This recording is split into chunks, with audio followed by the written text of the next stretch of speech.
very pleased to say good morning, everybody, and like to introduce our group's co-founder and president, Frank Kovacs. Good morning, everybody.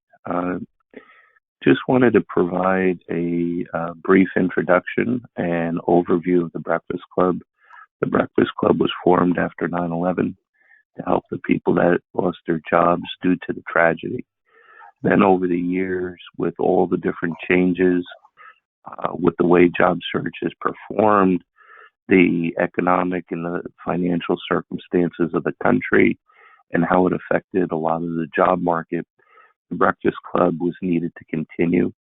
It's now been around for over 22 years, and it's here as a pay-it-forward resource to help those that are in job search and in career management issues. I see a lot of the people on the call today have been long-term volunteers and or members of the Breakfast Club. So there's a lot of great individuals here with a significant amount of contacts and knowledge to help those that are new.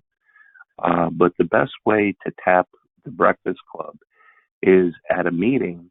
We only have a small subset of our overall members, but when you join, you should have signed up for our email service, which is the Breakfast Club NJ at groups.io.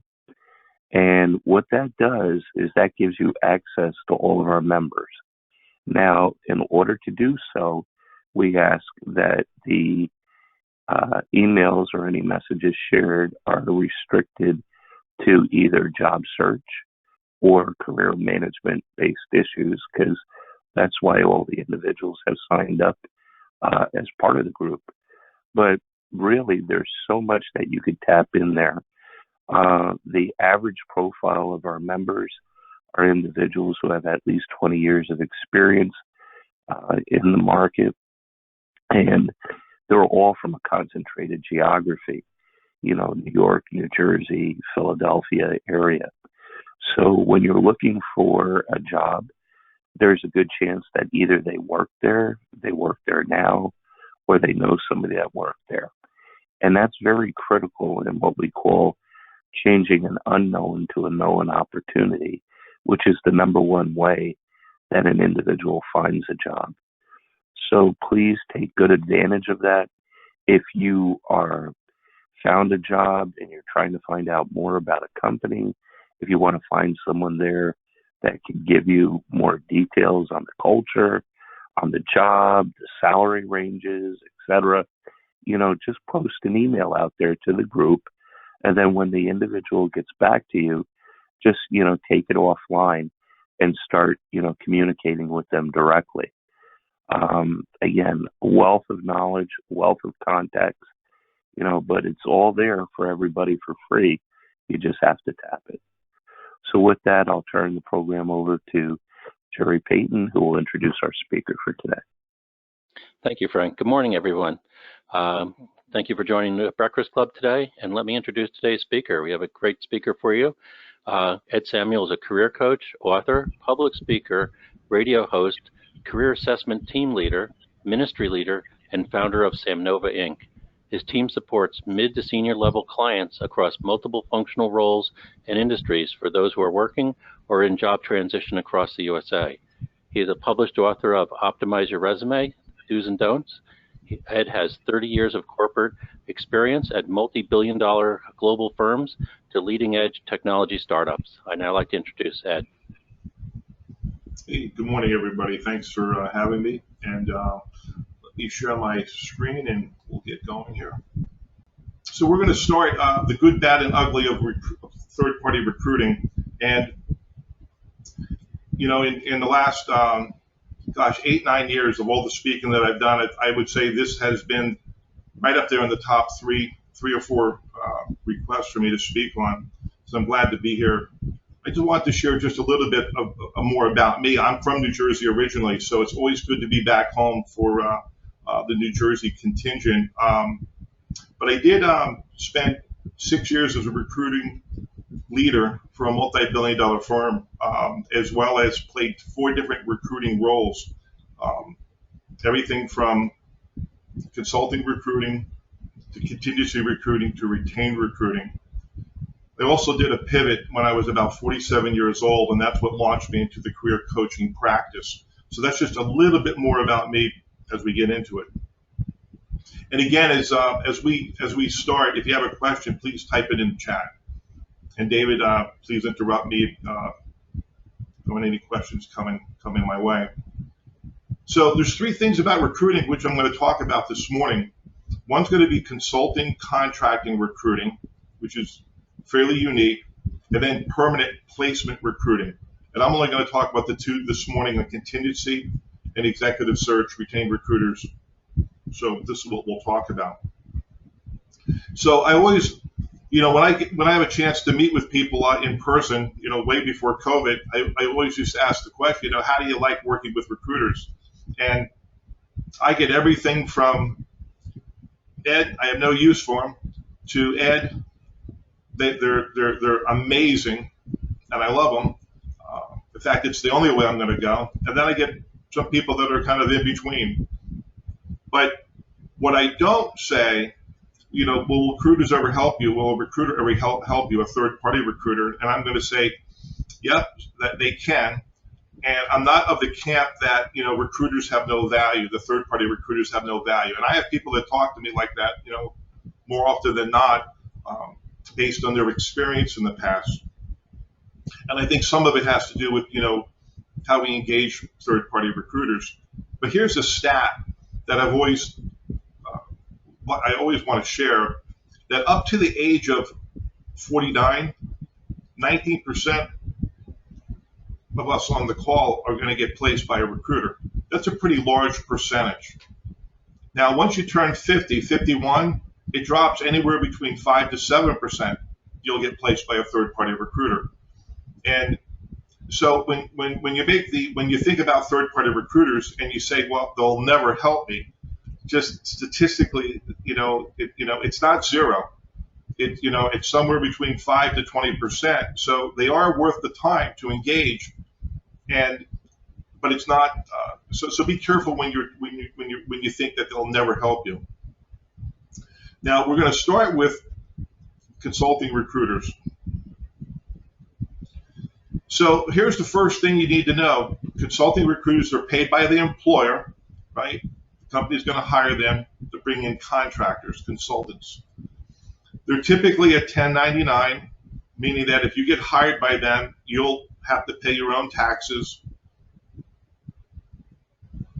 Now, one of the questions that I would ask you immediately once I reached out to you and said, hey, you're thinking about doing consulting, contracting with us, what's your pay rate? And I'll get back to this more in a minute. And when you're doing consulting contracting, you're typically not paid benefits. Although there are some firms, some of the larger firms, they do have a version of a group plan that once you start working for them, you can use their larger plan that will be a bit better than Cobra. And people have used that in the past, but it's not as common as you might think. So let's go back to the issue of pay rate, because that's probably the number one question I get asked by clients and others when it comes to, hey, Ed, I got a call to do some contracting work, and they want to know how much I want for on an hourly basis. So here's kind of the traditional way I've done it, and it seemed to work out very well. That you take your last annual salary or historical annual salary, something recent, and you multiply it by 1.33 and then divide it by 2,080. So the example here, right, is 125,000, and what you're doing is you're going to end up with a hourly rate of about $80 an hour. Now, that's rate. The reason you're marking up your hourly rate is because you have to account for vacation, sick time, your own medical benefits. You're also accounting for the fact that they could, hire you as a contractor and let you go within a week. There's no guarantees in contracting, as a rule. Now, Well, so when you're asked the question, what's your pay rate? This is a good way to explain it in terms of coming up with an answer. Now, you could take that answer and you can mark it up a little bit. Maybe you want to say $90, but you got to be careful, because what will happen is somebody will say to me, hey, Ed, they're going to have to pay me $150 an hour. And a good consulting recruiting is going to then turn around and ask you, how did you come up with that? And they're going to then walk you through this same exercise. And if that exercise comes out where you're only worth $80 an hour, guess what? You're not going to get paid $150 an hour, because the people that are hiring you, they're trying to hire your value, and then they get the market up to the client. You don't get the market up, they get the market up.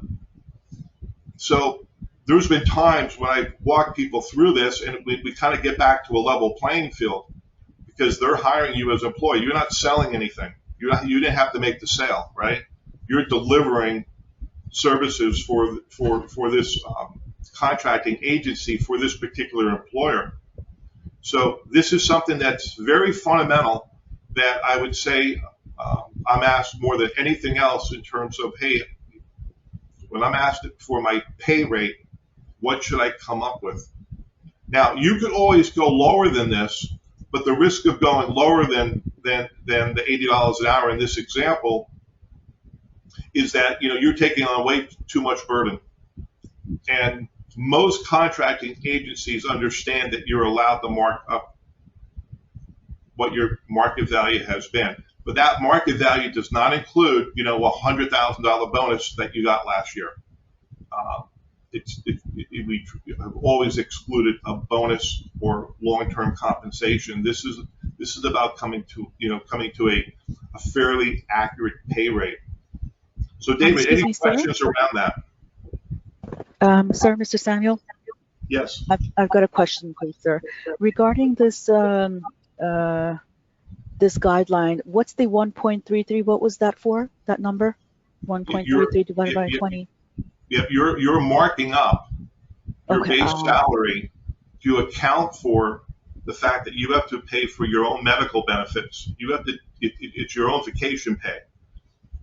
You're taking the risk, so you have to mark it up, because you're taking that burden's on you, not the employer, not the contracting agency. So you should always mark it up. The common mistake that's made, by the way, is that somebody said, well, my last job I was making $125,000. I'll just divide that by 2,080, and hey, there's my pay rate. And what wrong. Is that? The 2,080? What was that number?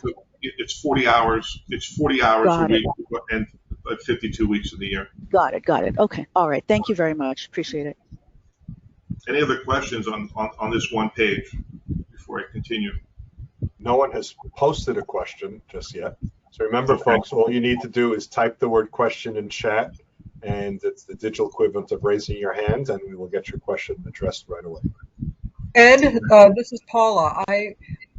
Have you heard of consultants being able to negotiate more, meaning that not just the economic, if you're highly sought after, things like getting paid for whatever commonly is given to employees being given to the consultant. So my question is, what extra things have you seen a consultant be able to negotiate? Well, let me tell you the most important, the most common way that people have negotiated up is to say, and I had a person, believe it or not, in HR that I counseled. I was coaching a person in HR. She's now a VP of HR for a very large firm in Philadelphia, and she did some contracting work, and we kind of worked through the numbers, but in the end, she was bringing something additional to the table, and we actually went from $80 to a $95 an hour request to the company, to the contracting group. And what the contracting group had to do is, and when we stood firm, she had an argument that why she was worth that money, and that argument had some merit to it. So we went back and we pushed back on the contracting agency, which they don't necessarily like, by the way. So this, right? But this particular employer really wanted this person. So they went back and said, the contracting agency went back and said, could you increase your budget to $95 an hour to bring this person on for 3 or 4 months? And we ended up getting that approved. And the strategy that a contracting agency is going to use is, if you want more money, then what they're going to not do is jeopardize their margin, and they're going to push the employer to increase the budget for you. So that's been the most common practice. When you think you have a differential that's substantial, then you have to stand your ground. You also have to understand the contracting agency. Well, hey, the budget's $80. Sorry, I wish you well. And if and then it's a matter of like a poker game. One more thing, Ed, what is the margin that agencies are marking up? What is the percentage? I assume that it's like, realtors who are brokers, there's usually a range. Yeah, I will tell you for salary,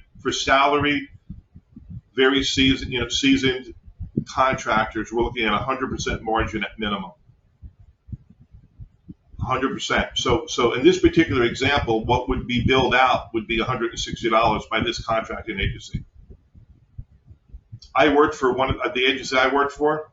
It was 100%. If we dropped it to 97% versus 100%, you would think you needed an act of God to get that approved. That's how hard, fast that 100% was. And they were never, ever going to have a contracting candidate eat into that 100% ever. And they'd lose the business before that would ever happen. Okay. So there you go. So 2x is typically the markup rate, especially for senior, for experienced people. And that's what's known as the bill rate.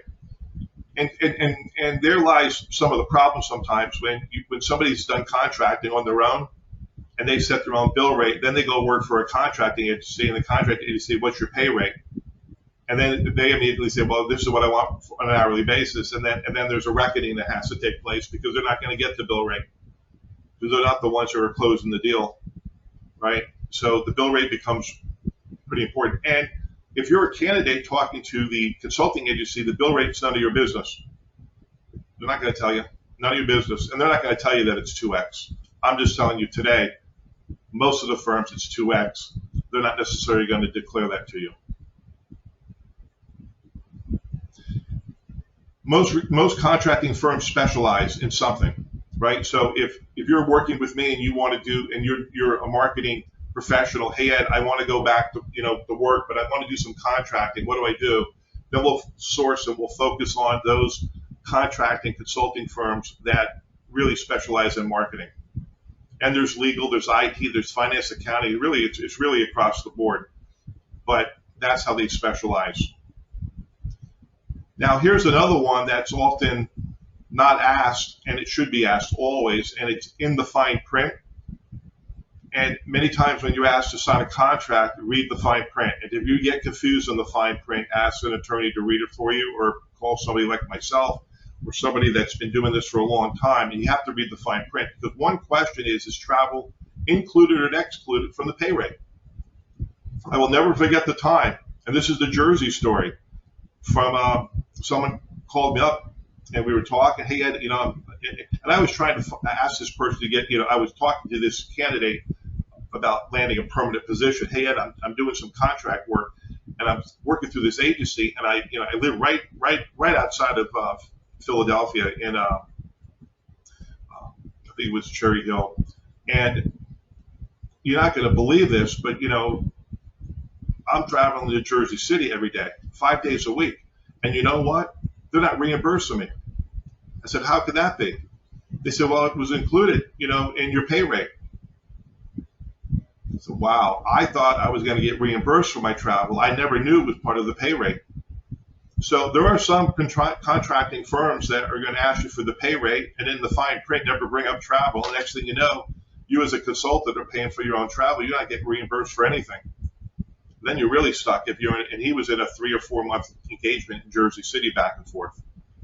So his pay rate went from $80 an hour down to about $65 an hour when you added up the time that he was in the car traveling, the gas, tolls, whatever he was paying. So be very careful to ask that question.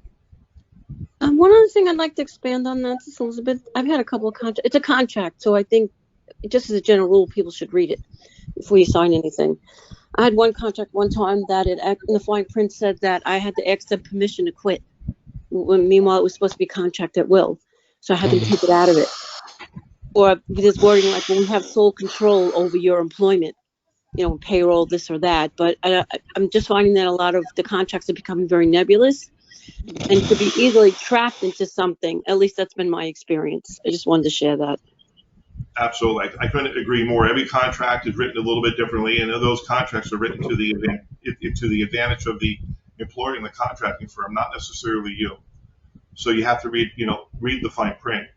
I'm going to hit on a couple other things. Another thing is around travel radius too. If you're contracting to an employer site and let's just say it's 15 minutes, and then next thing you know, you're reassigned to Pittsburgh. Well, wait a minute now. Well, that's just expected, right? You have to be very careful what that radius is that's assumed within the contracting that you're doing, especially for an employer that has multiple sites. And at some point, if you have to get on a plane and fly to Charlotte, right, you would hope that it gets reimbursed. You assume nothing. There's something else in contracting that you want to ask up front when you join a firm, and that has to do with what your bench guidelines are. And typically, the more senior level consulting you do, and well, I shouldn't say that. I think this is across the board because we had it in the firm that I worked at. You have bench guidelines. So what the bench guidelines say is that when your contract is over on Friday, and we cannot put you at another client right away because we have no work, we're going to continue to pay you for a week or 2 or 3. Some contracting groups will pay you for a few days, some a week. Accenture had a program at one point where they paid somebody, I want to say it was close to 3 weeks up to a month, but then after that month period, they couldn't assign you, they would let you go. And that's a really nice thing a contracting agency does for you if they have they put you on the bench. And usually when you're on the bench, you're doing training, right? You're reskilling, you're doing some other work for them, but it's a way for them to keep you so you don't jump ship to go work for another contracting agency and then they lose you because it's a matter of a week or 2 or 3 to get to their next client. So a lot of people won't ask that question, and I encourage you to ask because they should know. And then that's just a factor that you have to put, that you have to, set aside when you're thinking about whether you want to work exclusively for this contracting agency or someone else. Now, when we had contractors, I'm a contracting recruiter. I would have, to make sure I had inventory at all times. And yeah, it's sad to say that, but you're called inventory a lot of times. And what was my inventory for tax people? What was my inventory for financial planning and analysis people? What was my tax? So you have these different categories, and you have to have a roster of people lined up, ready to go, because if you want a deal or you want a client and they need somebody, you want to be able to tap into them. So when recruiters are calling you up saying, hey, how's things going? Hey, you still available? That's their way of making sure their inventory is still available. So that's something to just get used to because and it's important that they know that you're available and be honest with them, let them know. Excuse me, Ed? Yeah. So there's a question about travel. Does travel include commuting travel or others like sales travel? Yeah, so it really depends on the type of position, and that's why I talk about travel radius. So does it include back and forth travel to work? Yeah, so let's say the employer's got 3 sites and you're expected to go back and forth and it's a 30-minute commute to all plants. But as soon as you're asked to go to the Pittsburgh plant, it's outside that radius, and you should be expected to be reimbursed for that. That needs to be stated in the contract. David. Very good, thank you. And then the other thing, of course, you may need to speak with your own accountant to see what's a deductible expense as well. Absolutely. There's a question from Ed, and his is, I thought that bench pay was no longer available. Can you share which contractors might offer that option in 2022, or is that confidential? No, I think it still will vary depending on the contracting group. I know the Accenture had it at one point. There's a Big Four that I just spoke to someone fairly recently. They had it still, but it wasn't as long as it was in the past. But look, a bench guideline, if you're on the bench for a week getting paid, is way better than zero. But is it a month? That's rare these days. Usually a week. So I think it really varies company to company, and I couldn't tell you right at hand because the Accenture example is probably, gosh, it has to be 5 years old. When I was told that by somebody actually working as a consultant, a client of mine at Accenture. In fact, it was both he and his wife were both consultants at Accenture at the time, so I knew that story quite well. Thank you. Now, here's one of the things that a lot of people don't realize when they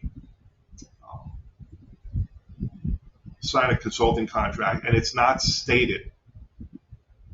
Every recruiting firm has their own contract with the employer that you never see. And one of the things in that contract usually states something around a conversion fee.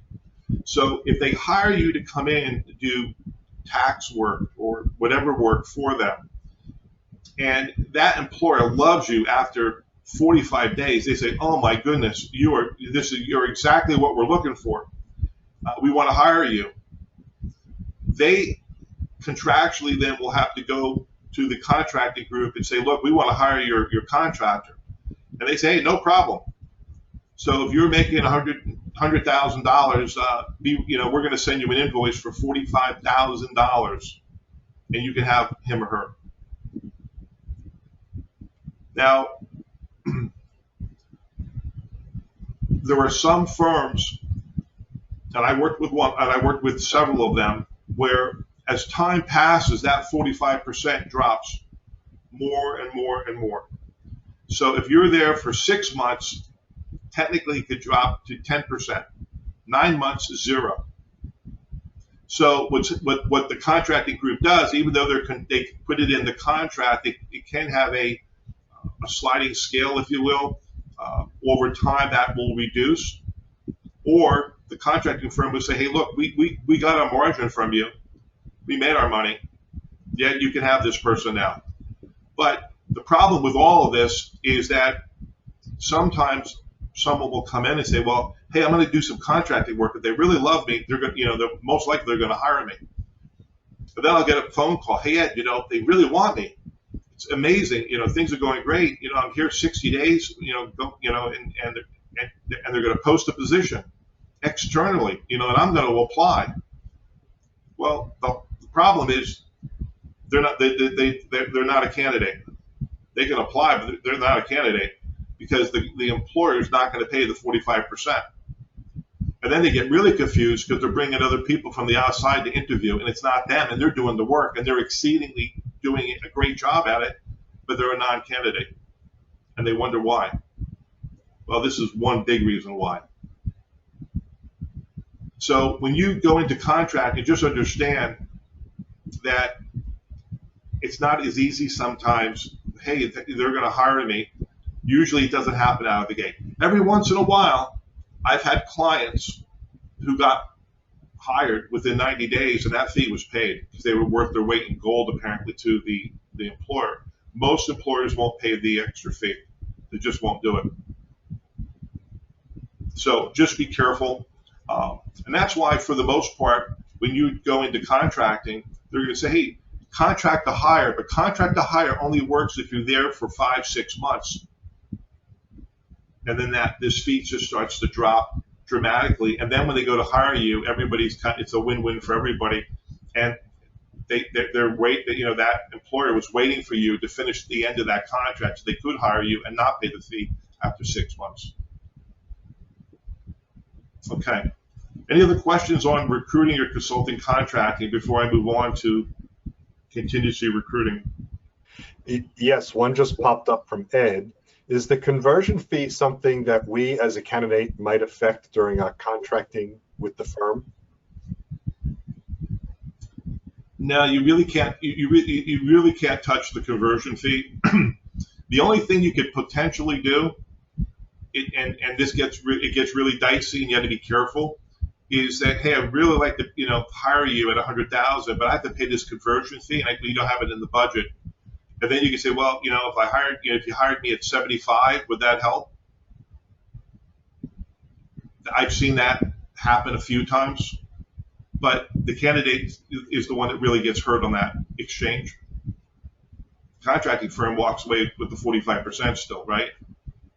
So yeah, that's a great question, but there's not much you can do about it other than cave on your base fee or your base salary. And even then, it's usually not viewed as something that they want to do.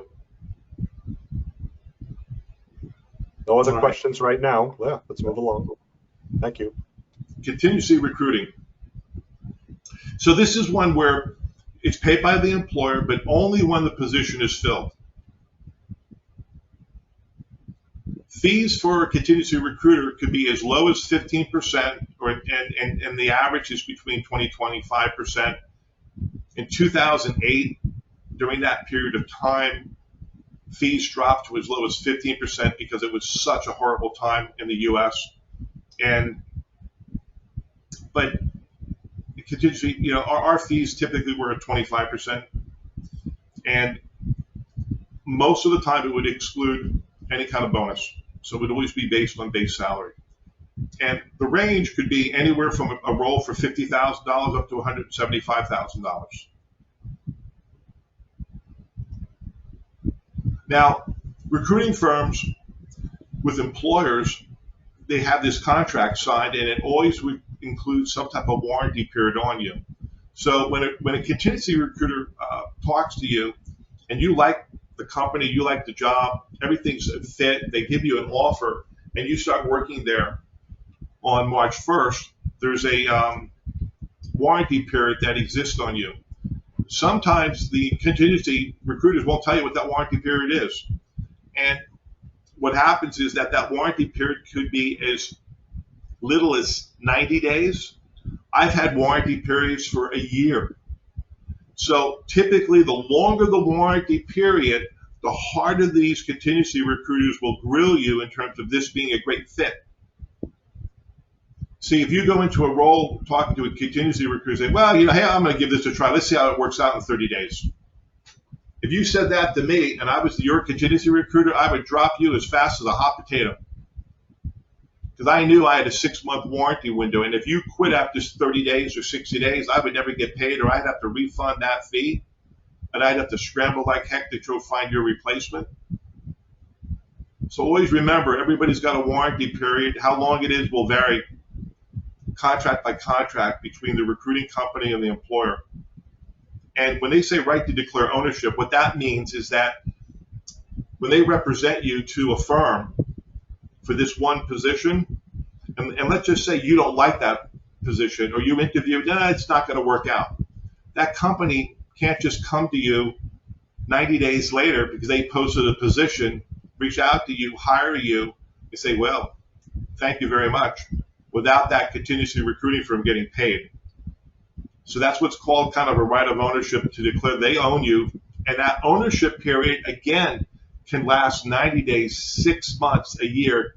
Most of the contracts that I've seen, a year. Excuse me, Ed. So Elizabeth is asking, is that on every contract? Every contract. Yep, every contract. So a lot of times what will happen is that people will say to me, hey, Ed, I went for this one job back in February, and now I'm talking to the company and I'm applying, and I know I'm a great candidate, and they're not even bringing me for an interview. Well, I wonder why that is, Ed. Well, because they've opted not to want to have to pay the 25% of base salary because they think they're going to find somebody else instead of you now. So when you have contingency recruiters represent you, just understand you do take some risk in doing that in terms of you come along with a fee every time a job is open if they have that right of ownership over a certain period of time. Excuse Now, me, Ed. Yeah. There's a question from Nancy. Why do some contingency recruiters ask you to fill out a right to represent while others don't? Some ask you for a right to represent as their way to make sure that there's no misunderstanding between that recruiting firm representing you versus other recruiting firms representing you. One of the biggest challenges I'll talk to in a minute is that there are times when an employer will get your candidacy from 3 different recruiting firms, contingency recruiters. And that particular type of contract basically says, hey, look, this candidate declared they're going to work with me and I'm representing them, no one else. So it's kind of like an additional insurance card to make sure that when you're being represented or submitted for a particular job, that they're the recruiting firm representing you, and most won't require you to do that. Most recruiting firms, it's more of a matter of who submitted you first. So, and I'll talk about that in a minute. Now, in the world of contingency recruiters, when you talk to a contingency recruiter, let me just give you a feel. This is their world, and you'll see, or you may have heard of this before. They'll have a full desk or a partial desk. A full desk is what I had. I had to find the employers, win the contract, sign the contracts. I had to post positions, research, source people, recruit, qualify, complete references, submit candidates, coach candidates, schedule interviews, negotiate job offers, do the background checks, invoice, and collect the funds.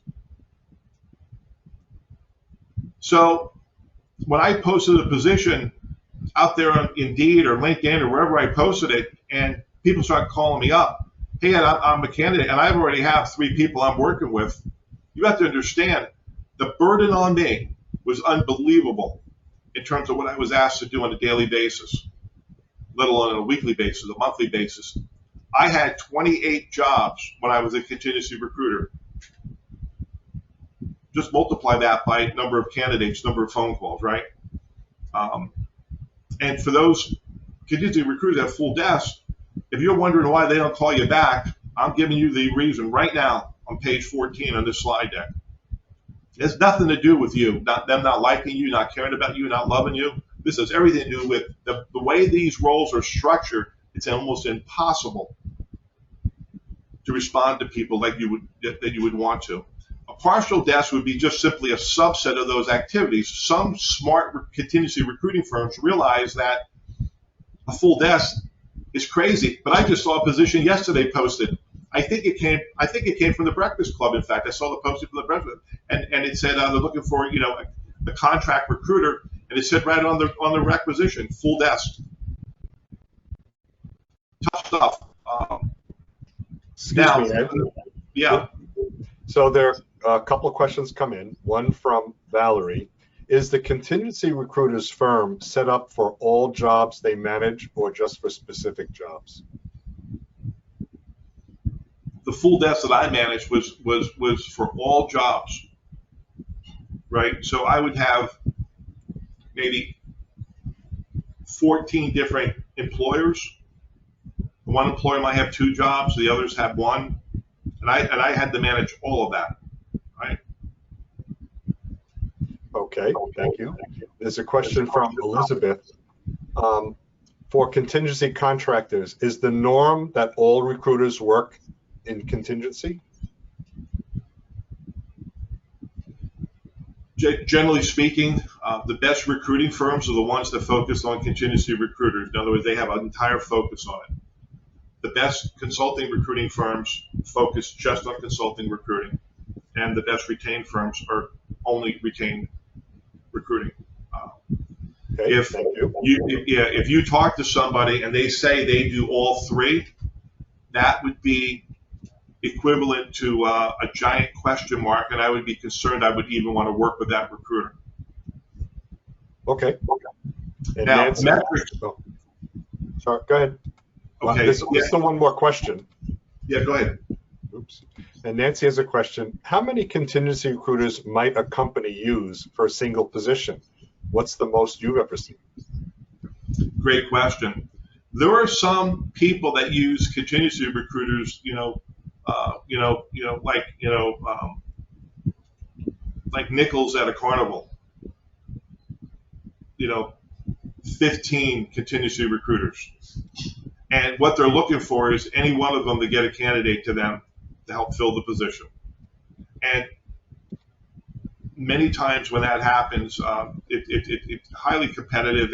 And I will just tell you that I've never been a fan of that model at all. If you were working with 6, that pushes it almost. But there are job banks, and I'm a member of one of the job banks, one of the largest job banks in the U.S., where they put it out to just about every contingency recruiter in the U.S. just so you have a great candidate. And every once in a while, I'll have a client of mine that's a great candidate, and I'll submit them into that job bank, and lo and behold, they get hired. So it really varies from some models, U.S. models that are out there where everybody can be a contingency recruiter for that particular firm if you got approved into this job bank, and to 15 to 6, and I would say maybe 3, 4. I probably would be recommending at max, because look, in the end, here's what has to happen. If the employer wants to deal with 16 recruiters, how loyal do you think I'm going to be to that employer? Not much. I might get lucky and send him or her paper. And then what happens is with those firms that deal with so many contingency recruiters, because there's not really a commitment to that contingency recruiting firm, they start just throwing paper at the employer, because that's all they have time. That's all they really have time and being paid to do. So that's long-winded answer, but that's what I would think. Okay, thank you. And I've got another short-winded question. This is from Elizabeth. What should be the preference for working with the type of recruiter? How should one ask what type of recruiter they are? It's a good question. I have no issue at all of asking someone who calls you, are you a contingency recruiter? Are you a sourcer? Are you a retained recruiter? That's a simple question, and they should be able to, and they should tell you the answer. Now, if they can't tell you that answer, that giant question mark, they shouldn't be hiding that from you. Because as a candidate, if you have choices between a couple of contingency recruiters and they want to work with you, ask them some questions, and the ones that can give you honest, really good answers are the ones that I would be more inclined to work with than not. And I'm going to dive into this even deeper in a minute, David. That very question. Great. And you can see at the bottom here, those metrics are real metrics that you have to do on almost a weekly basis at some of the recruiting firms. And there's a couple there that if you don't hit the numbers after 2 weeks, you're on warning. After 3 weeks, you're on more than warning. After a month, you're fired. So the pressure to hit metrics, because it's a volume business is huge in this space. Now, let's get at some of the rules. A phone screen with contingency recruiters can last anywhere between 2 minutes to 10 minutes to 30 minutes.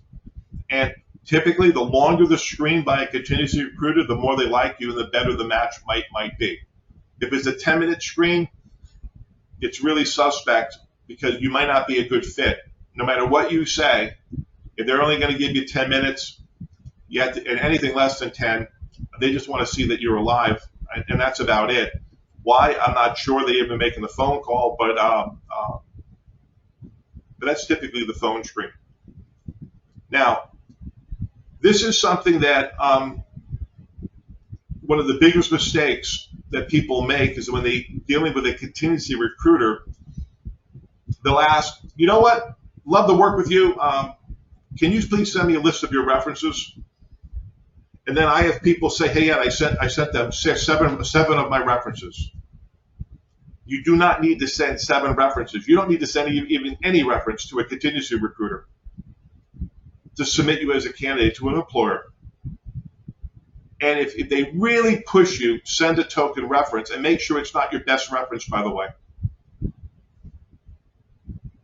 You know, I'll date myself, but there used to be a show on TV called Lost in Space. And every time I hear this, hey, they want a list of references, I think of Lost in Space and the robot coming out saying, danger, Will Robinson, danger, Will Robinson. And I promise you, there's nothing good comes of it when you do that. Do you realize that recruiting firms, and I could call them out by name, big ones that most everyone works with, they put people in training sessions on this one specific point. Ask for references, get all the references. And you know what? They're calling the references, and you think it's about you. It has nothing to do with you. It has everything to do with the fact that they want to build a relationship with people who hire other people in other categories and other jobs. And they want to build that relationship to be able to get some additional jobs from your ex-bosses that they may even have open, and they may even have other candidates sitting there that could fill those positions. And this whole time you think it's about you. The other thing that happens when this is done a lot, give you a list of references to 5 different contingency recruiters that asked this month. Your references get burnt out. They stop even returning phone calls. And you wonder why. Be very careful in this one, because I know what happens behind the closed doors in the back room. You think it's about you. It ain't about you. And nobody needs a list of your references, just like nobody needs to know the street address you live on the top of your resume in order to interview you. No one. Excuse me, Ed? Yeah. So Eric has a question. Why not share references early? I wouldn't, but why do you say that? Eric? Because again, well, here's a couple of reasons. One reason is I'm a big fan of sharing references, and especially your top 3 when you get a job offer. My top reference, I want that person to get the phone call when the offer is coming out, not in order to submit me for a job I haven't even interviewed for. You're wasting the ACE card and the breadth of your references on something that is not needed. But the second reason is you think they're calling your references because it's all about you. You come up in the conversation, but it's all about the recruiter building a relationship with your ex-boss, who might be a hiring authority, and the goal will be then to work with your ex-boss to post jobs, to post jobs, to be a recruiter for your ex-boss for other positions, and it may not include you. So as much as you think, right, that giving those list of references is such a kind of a noble, really good thing to do, I'm just letting you know I'm not a fan of doing it for the very reasons I'm saying. Be careful. Okay. Robin has a question. Should you accept a LinkedIn connection request from a recruiter? Oh, that's a separate topic on so many ways, but generally speaking, the answer is yes, always. And that's because I'm a big fan of building a strategic network, building your network base. And when you accept that recruiting link, doesn't mean you have to work with a recruiter, but accept it, because generally speaking, those recruiters have very large networks. And if you can garner access to their network because of that connection, then your targeted job search will be far. You have a larger base to leverage, in other words. So generally speaking, absolutely, the answer is yes. Even somebody from India, I don't care where they're at, they have a large network. I'd rather see the base of your network grow because of that, by accepting that request. Okay, thank you. Alex has a question. It sounds like recruiters see their work as pure transaction. It's all about making the numbers. The candidate wants to establish and develop a long-term relationship with the recruiter. So this is a huge disconnect. Is this so? Yeah, there's a, so here's the dynamic that plays out. The dynamic is, if you don't have a full desk, if you're structured right, if you don't put a burden like was on me at 28 jobs, and you bring that down to maybe 10 jobs, and it's balanced right, those recruiting firms have more of a time to have a relationship with the candidates. And it is good that when you place a candidate, and that candidate then becomes a hiring manager, guess who I called in my corporate days? I actually called the recruiter that I worked with. And next thing I know, I'm giving him or her business, and that relationship starts to do all kinds of positive things. But Alex, the challenge is most of these firms are volume driven. Most of these firms don't organize in a way where those recruiters are given breathing time, and these metrics are real. And that's why many of the contingency recruiting firms have a very high turnover, and they don't make it. And many times you'll call up the contingency recruiting firm saying, hey, I'm trying to follow up with Bob or Sue. Well, Bob and Sue left last Friday. That happens a lot. So a lot of it has to do with how it's structured. Can you build one? Yeah. And quite honestly, the contingency recruiters that are the smaller ones tend to have those relationships. The big chain contingency recruiting firms, you don't see it happen as much. Thank you. Now, something else happens on the contingency recruiters. If the best and most successful contingency recruiting firms in the world, and books have been written about this, offer what's known, they have partners and they work on a split basis. So what would happen is that if you came to me as a candidate and I screened you and you weren't necessarily the best fit for the role that I had, or I didn't even have a role for you, but I loved what I saw and this exchange, I could then take your resume and I could turn to my partners that I have. In other words, competitors of mine that I partner with. Oh my goodness, you'd be a great fit for them. And I'm going to refer you to that partner. And they may call you up. But if they call you up and you get placed, I get half that revenue to me. And it was always amazing to me in the contingency recruiting world that I know about and I work with. The ones that do this, I love, because they're actually more than just a one-trick pony. They're actually care about you as a candidate to the extent where they have actually other partners to try to get you placed. And there are other firms, I will tell you, they wouldn't give you, the last wooden nickel on earth to split one penny of their fee to anybody. And that's just the way it is. It's just strange. And even I, initially, when I did recruiting, I was kind of like trying to hold on to that one penny. I wouldn't even give up that one penny. And then I realized, oh, what a mistake. And then I finally started partnering with others, and I can actually refer people to multiple other partners that I had. And you could ask the recruiting firm, do you do a split basis with other recruiters?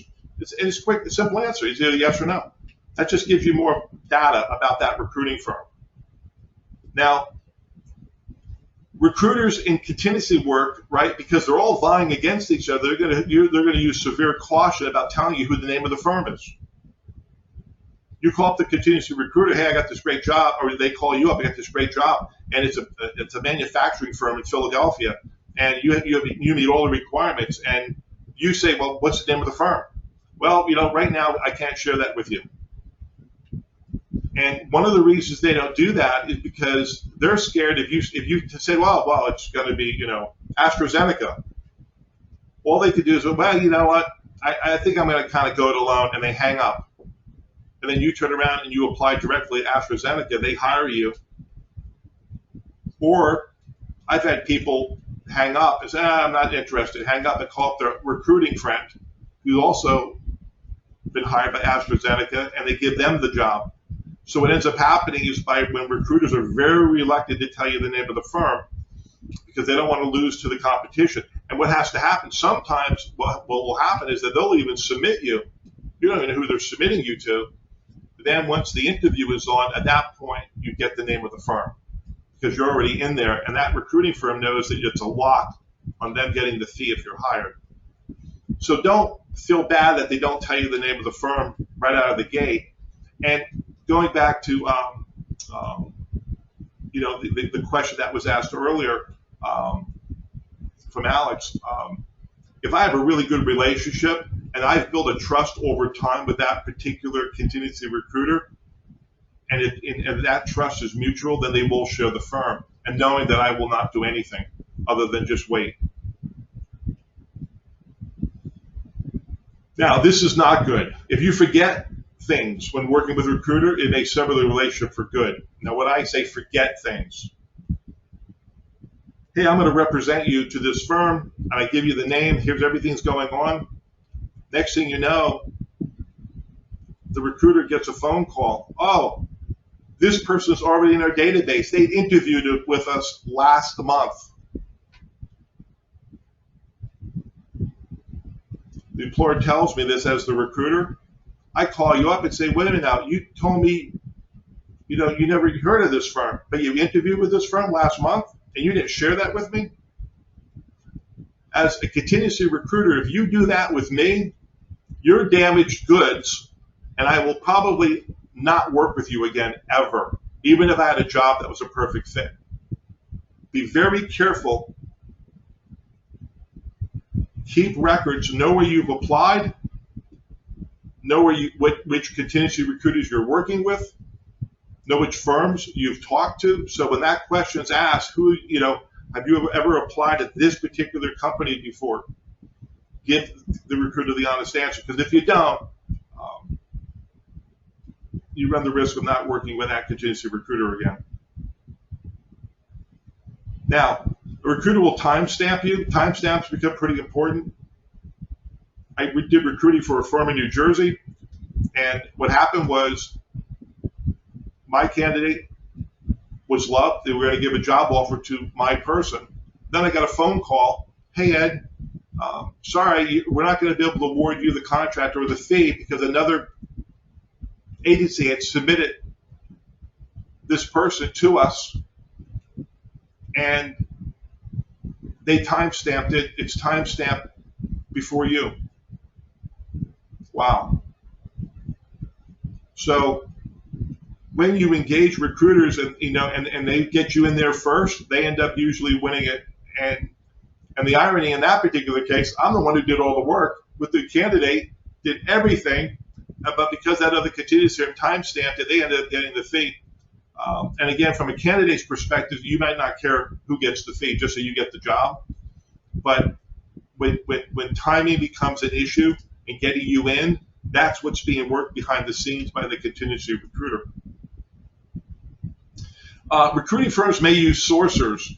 A sourcer is a little bit different than a contingency recruiter. And I use sourcers. When I was doing corporate recruiting work, I hired sourcers to source really tough positions for us. And all the sourcers would do is find people who had interest, got their resume, then it would be handed off to a recruiter who would actually do the screening. So sometimes if you talk to people and you think they're a recruiter, and sometimes sources, they don't call themselves sources, by the way. They call themselves recruiters, but behind the scenes they're really sourcers. And most sourcers, and there's a lot of sources out there that are contract sourcers or contract recruiters, and they get paid an hourly fee. Now, here's one that is key, and it's a key question. And in this whole discussion, when you're talking about contingency recruiters, circle this, make a note of this. Ask the contingency recruiter, do you have a personal relationship with the hiring manager? And will you have to really talk to them about the qualifications of this job? And if they say no, it's just a flag to you that says, uh-oh, weak relationship. He or she's probably working with HR exclusively, and that there's a good chance, they don't even know if I'm the best fit possible. So you have to be careful. Now, the ones that say, yeah, I talked to the hiring manager, and you're spot on to what we're looking for, that would be a greater pool for you to work with that particular recruiter. And if they don't answer the question, then that's a problem all by itself, right? Because chances are if they don't answer the question, the answer is no. They haven't have a personal relationship with the hiring manager. Excuse me. Any other questions around contingency before I move on? Yep. So Donald has a question posted. If the recruiter does not give you the name of the company, then how can you inform them that you've already applied? Yeah, it's a catch-22. It's a catch-22. So what recruiters will do is sometimes it's kind of a trick way to ask the question. Well, tell me about the manufacturing firms that you've applied at in the last 60 days. Could you name them for me? Okay. That's typically, that was the technique that we used. And then from that, looks like you're already in at AstraZeneca. Okay. May not be able to represent you now. Okay. Looks like you just answered Scott's question. What about when they want a list of everyone you've contacted in the last certain period of time? That's asked. Yep. And that's asked. And if you keep some good records, send them in, because that's the honest answer. That's the best way to keep at least above board with a recruiter. But we'll talk about the downside a little bit later to that as well. But what Scott did is typically asked for, and it can be helpful. And Valerie's asking, is your concern about learning that the person interviewed with the company before even if it's for a different position? Are you saying someone should only work with one recruiter? If we don't know the role, or who the role is, then how can we ensure we are not overlapping jobs? Yeah, that's a challenge. If what the recruiting person really is looking for is that, hey, is your resume with this firm, if it's in their database, and I do not have any type of exclusivity with this particular role at this firm, that means that no matter what I do with you, I'm wasting my time, because I'm never going to get paid a fee. And that's the largest concern that a contingency recruiter will have, and that's why they're asking the question. And it really depends on how the contracts are written between that contingency firm and the employer, depending if it's job specific or it's person specific. But most of them, it's person specific, because they don't want to get into tracking jobs like this question is posing. They're basically saying, are you in that database or not? And that's the biggest concern. Okay, thank you. There are a couple more questions coming in. This is from Elizabeth. How long can you go between applying to firms? Well, you applying for applying at firms, you should never stop applying for firms if you think you're a good fit. And so don't worry about applying for firms, because if they like you, they call you. The only thing that's really going to happen is they may bring you in They may interview you, you may get hired, and this contingency recruiting gets paid on the side that you don't even know about. That could potentially happen. Other times what will happen is you'll apply for a firm, and then they'll reroute you to the contingency recruiter because they know you're being represented by them. But general terms, it would be to get away from this whole worry of contingency contracts. The rule that I've used is 6 months. Okay. In other words, once I'm working with a contingency recruiter, and he or she represents me to a firm, and then it doesn't work out, usually 6 months later, I can apply on my own, and that contingency recruiter's contract is null and void.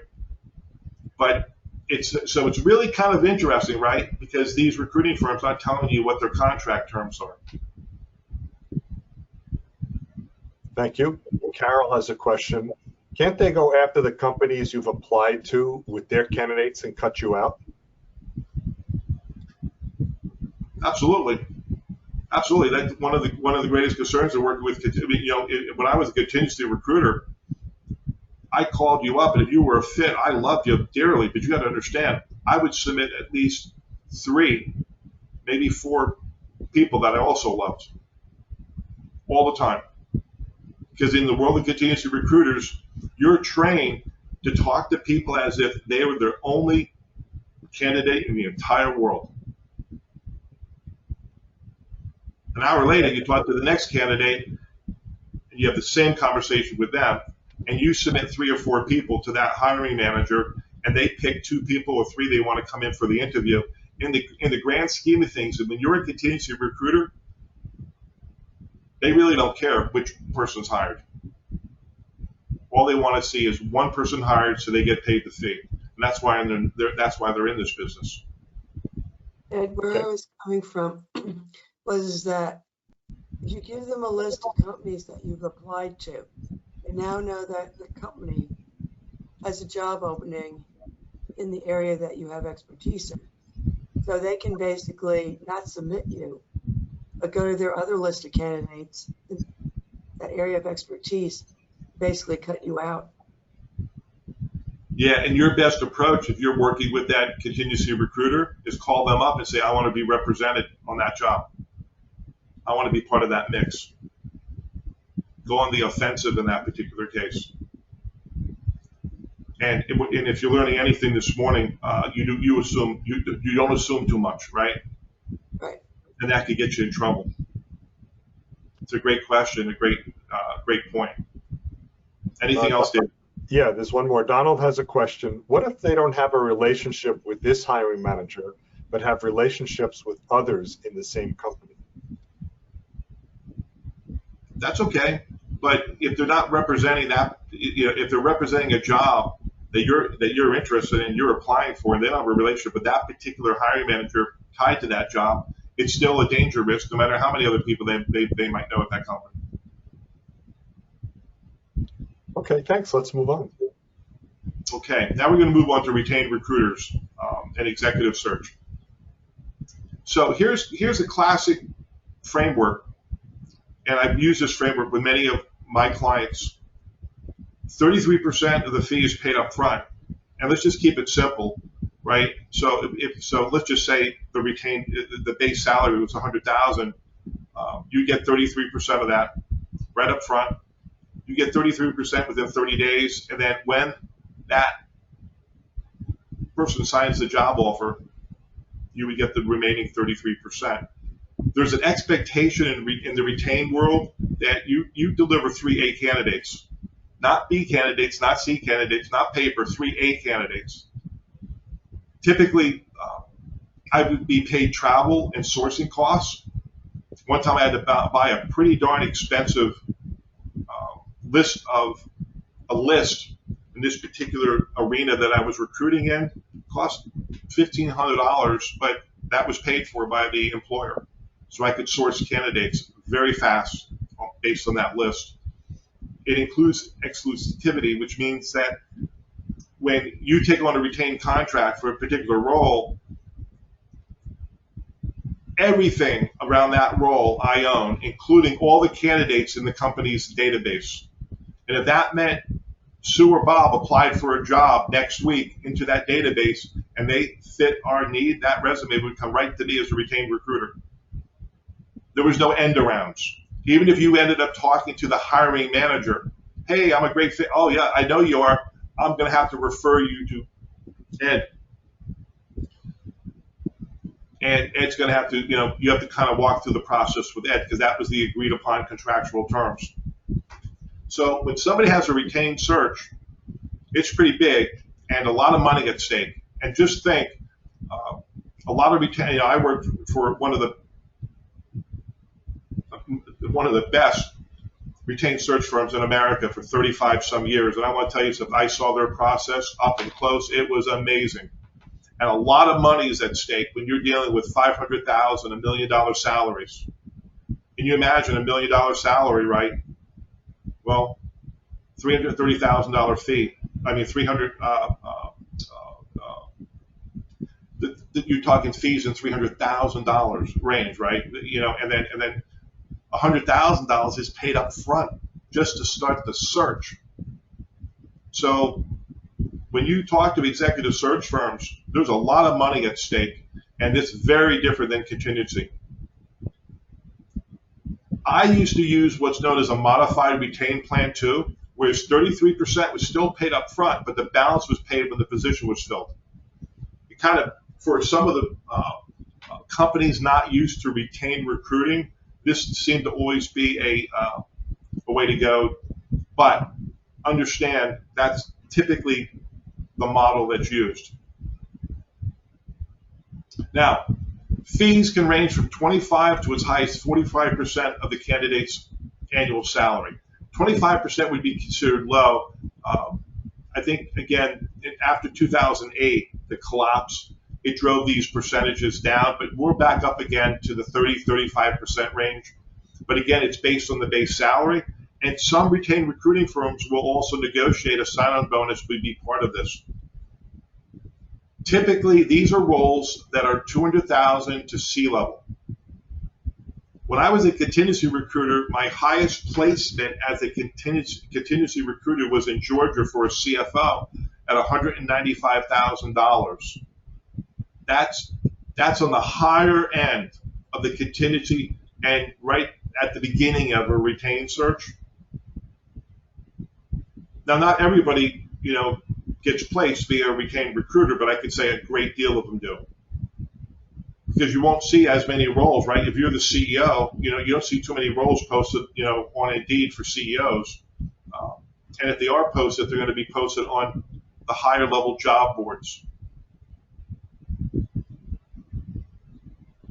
By the way, the same warranty period, is at place. And if you think the screening is tough on a contingency, it's a whole different planet at the firm I worked at. And typically it is. Because of how much money. Yep, excuse me, there's a question from Valerie. Would these role include relocation packages? Yes. Most of these roles will include relocation. And I've seen things that you would just blow your mind in terms of when people want a CEO, the things they're willing to do, buy their existing home, purchase a new home, buy a condo for them to live in. I mean, there are things that go on it's just amazing because of the kind of money that's at stake, right? And typically, the higher the C-level, the higher that total compensation package, they're willing to spend a lot of money to get people. Yep, absolutely. Now, a retained recruiting firm, they do not carry a full desk. It's nonsense even to think this. It's a completely different model. A retained recruiter might have 3 or 5 jobs max. 5 is even on the high end. And really depends on the level of the role. There are some retained recruiters, it's just amazing. They do 3 jobs a year. They only focus on C-level roles at $1 million salary. Sometimes it's only 2 jobs a year. And they place 2 people, and the fee that they get paid might be $500,000 for those 2 roles. And they're done. They start in January, they're finished in June, they spend the rest of the time in Florida. Yep, that's the role of some of the retained recruiting firms that are out there. Very small firms, and they're very, very good at what they do. Other firms, like the ones I worked at, I didn't have that luxury. I worked 3 to 5 jobs, and I promise you, I wasn't thinking about going to Florida anytime soon. I had to work really, really hard to get those placements. Now, again, the qualification is much stronger because so much money is at stake. And retained searches, doing the reference checks, are required up front. And before COVID, face-to-face was almost mandatory depending on the level. And the firm I worked with, we had a 10-page qualification assessment that the executive would need to fill out. And if that executive did not want to fill it out, we'd move on to another executive. They were done. And it was extensive. You think you were doing a college master's essay on why you're qualified for this role and your background. Yeah, that's what they would do. And many times, we would fly to Chicago to meet people at the airport, 3-hour interview before and we would do that for multiple cities before we would ever even submit a candidate. So at many levels in the retained world, people would say to me, "Hey, Ed, you seem to know the job, the company, the role." I say, "You're grilling me like more than the hiring manager could ever possibly put me through." And I would say, "Yep, you're right. You get through me, chances are you're going to make the interview cut." Those are the good retained recruiters. The ones that spend 20 minutes with you, 30 minutes with you, 40 minutes with you, and it's a very quick process. Generally speaking, those retained recruiters are focused on submitting more paper than 3A candidates. There's a firm, a retained recruiting firm in the Philadelphia region, which I won't name. They pride themselves in sending in minimum of 15 candidates on a retained basis. And they've been around a long time. And the owner, the principal, great guy. I just can't, I was never trained that way. And typically it comes down to, for me, it was 3 candidates, maybe 2 sometimes. But that's not, always necessarily the case. Now, I shared with, There's a question from Alex. Amazon.com eliminated many of their competitors. Can Indeed.com, LinkedIn, and alike do the same to recruiters, especially since recruiters are not viewed in higher esteem by the job seeker? Yeah, I think so here's the thing. When I worked at a medical device firm, multi-billion-dollar medical device firm, we rarely used retained recruiters, right? Because we tried to build a sourcing strategy, excuse me. And in some cases, in Amazon's case, I know some of the recruiters that work there well because they used to work for me. And when you can build up an infrastructure within the firm like Amazon where you don't have to pay retained recruiters, go for it. The only times retained recruiters really become important, right, and I'll go back to my medical device company, is when we had really, really hard positions to fill. And when I got to the firm, there were some positions unfilled for 2 years, affecting the company in the millions. So and I would claim that Amazon, it should be no different. And if I was at Amazon, the head of recruiting, and if I saw positions that were not filled after a period of time within our own internal structure and all the good things that we do in Amazon, and I saw the cost of not filling those positions grow month after month after month, I would then say we need to get a retained recruiter on this. I would suggest that the 2 biggest threats to recruiters is on one side gig talent platforms, and on the other side automation. Because especially when you look at Amazon significantly reduce the amount of retailers and hence retailing jobs. About 50% of the existing retailing jobs today are expected to be eliminated due to automation in the coming years. So between gig talent platforms and automation, those are the two largest threats. Great point. Great point. And for some companies, that's why they use contract recruiters. They don't even hire a permanent staff because they see the change coming, or they're not sure what the impact of the change will be. But again, I would go back to the executive search metrics are pretty simple. Low fill rate, high fees. It's that simple. Now, and there's another question. I'm sorry.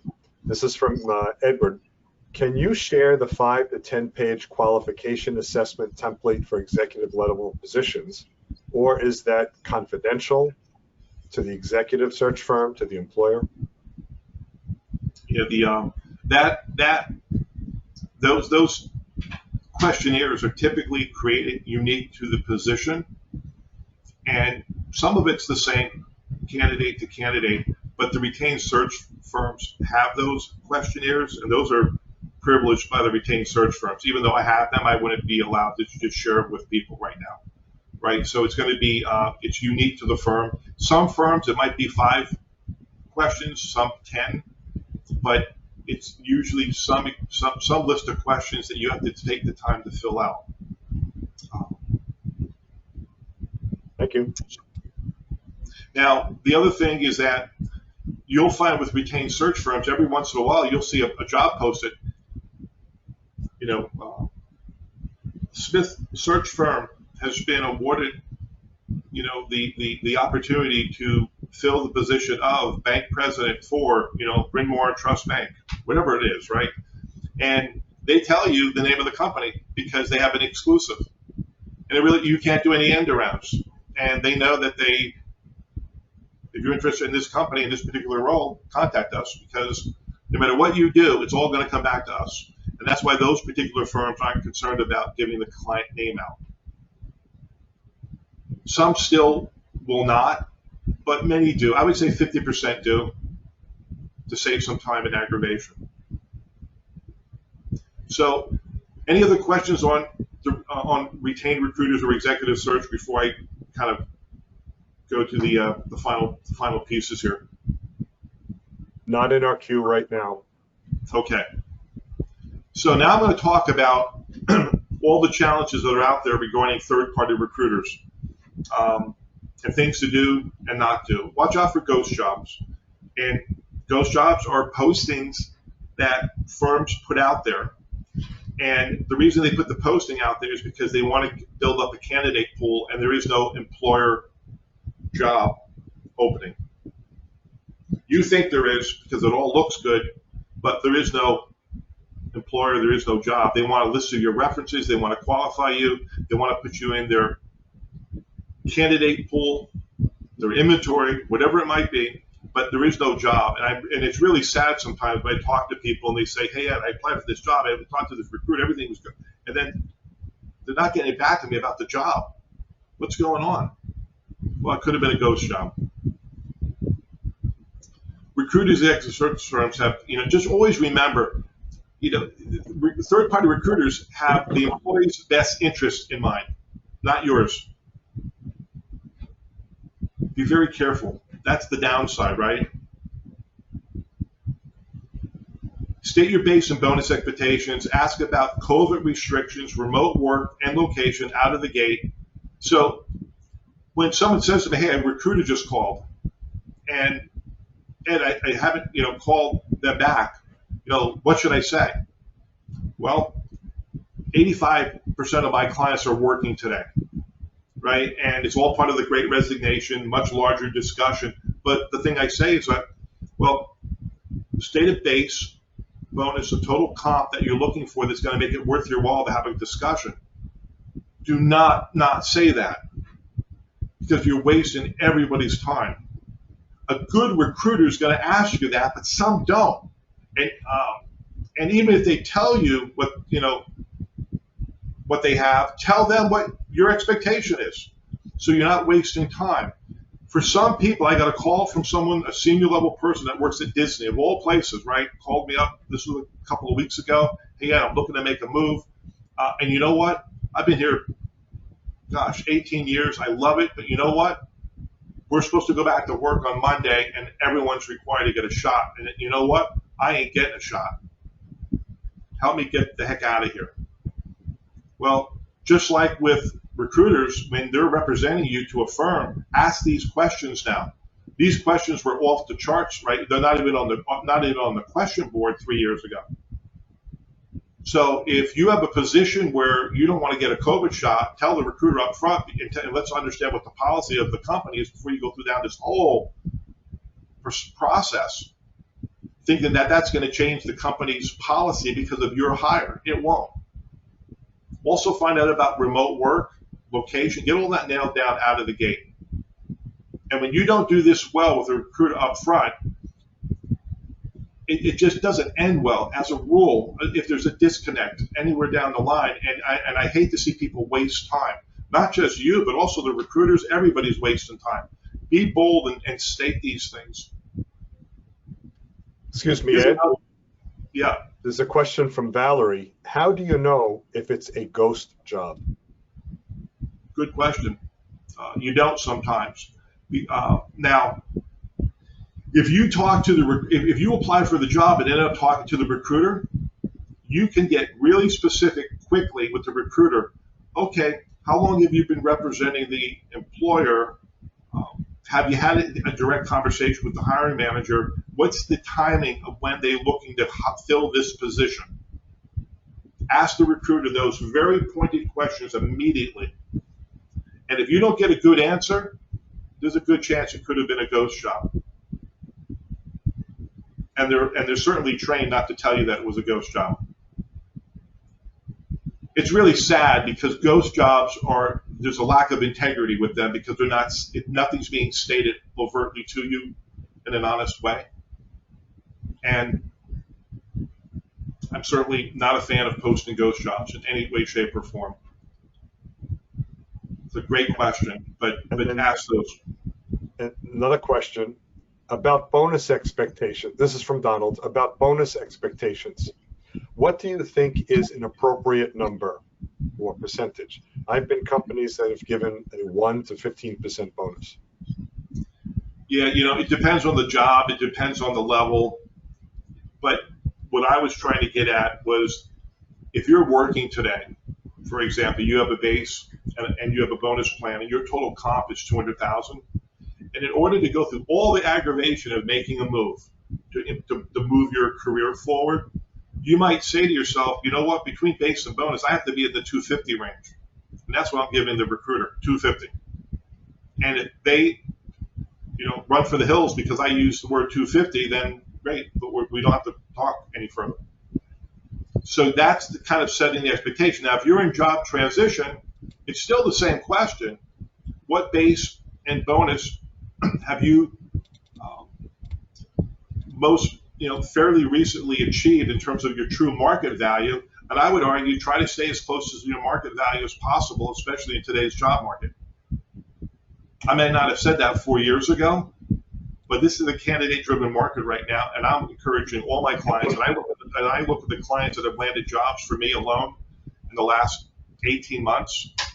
They've met or exceeded their highest market value in the job market because it's been a candidate-driven market. So that's how I would answer that. Sharon has a question.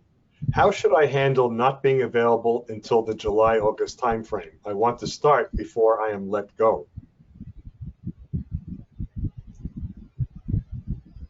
So this is a case where you're going to be downsized, but kind of repeat the question again.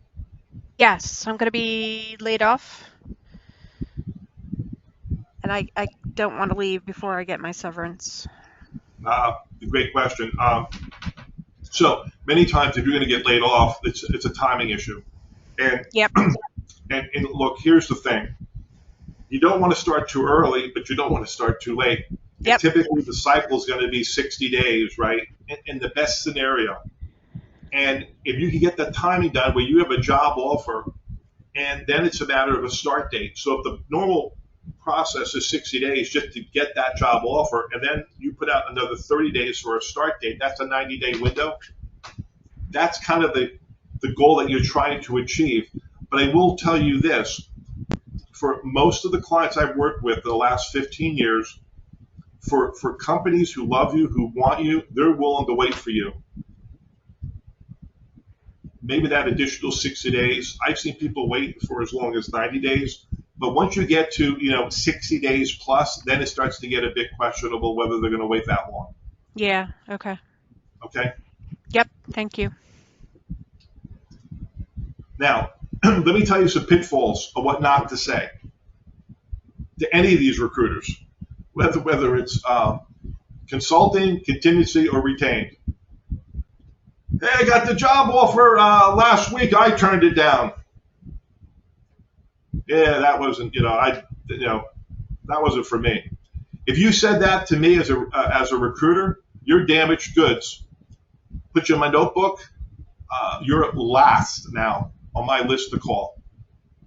Because if you think as a recruiter, I'm going to go do all this work, present you, coach you, train you, negotiate a job offer for you, and for you to turn it down with Bravo, guess what? You won't be working for me. I'll let you work with other recruiters. You can do two or three more times with other recruiters, but you ain't going to do it with me. Be careful when you say those things to certain recruiters. That's exactly what those recruiters are trained to avoid now. I hear people say this all the time. I also think it's a networking challenge too, because if you're on a networking call and you're robust about telling everybody how you turn your jobs down, what's in it for me if to give you a lead to go, to talk to the president of a company that I know about, since you have no problem telling people how you turn jobs down. I keep that pretty privileged information as a rule, especially when you're dealing with recruiters. And excuse me, so Valerie's question, looks like you may have just answered it. Do you ask why they turned it down before you dismiss them?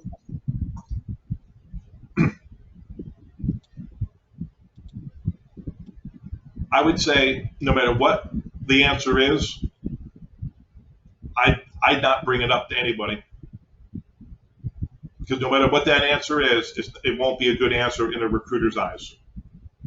Because let's say, well, I turned it down because my spouse really didn't want to move to New Mexico. Wow, damaged goods.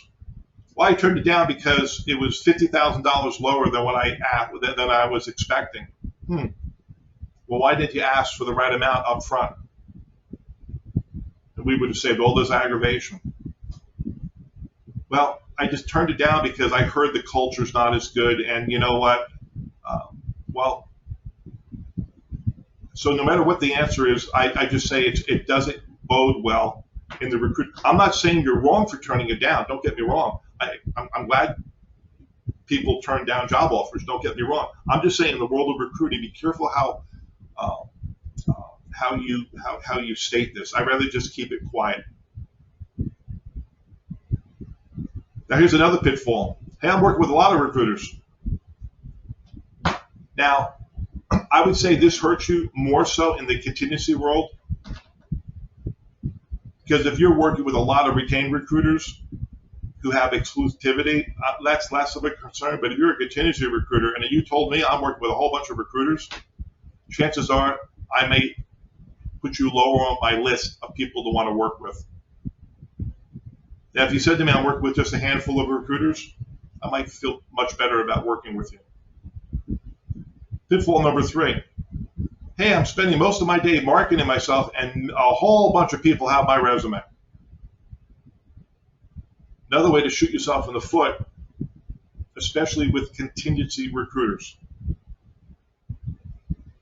Because if you think your resume is with everybody, and you've applied for all these jobs, and you're already in all those databases, I'm probably not going to want to work with you, because chances are, if I try to represent you, you're already in the database. Be careful what you say. Pitfall number 2, I don't know which employer has my resume. That's like the ultimate no-no. Don't tell a recruiter you don't know where your resume's at. When I coach people all the time to say, know where your resume's at when you're talking to a recruiter. Who did they send it to? In fact, I go as far as to say to one of my candidates, one of my clients, tell the recruiter, you don't have permission to send my resume to anybody unless I know who they are.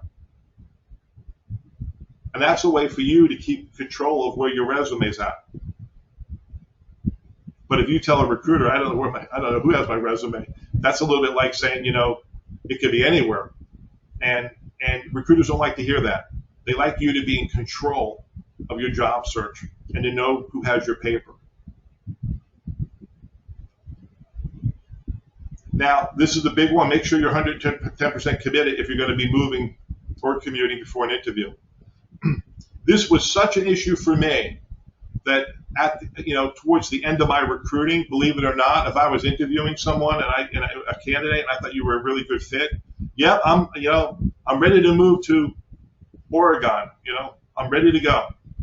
I would say get your spouse, wife, significant other, dog, cat, I don't care who, get them on the phone and we would have a call, a WebEx call, and we would actually go through that discussion. And my candidates, they did not like it. And I said, I'm not getting burnt anymore. Nope, that will never happen again.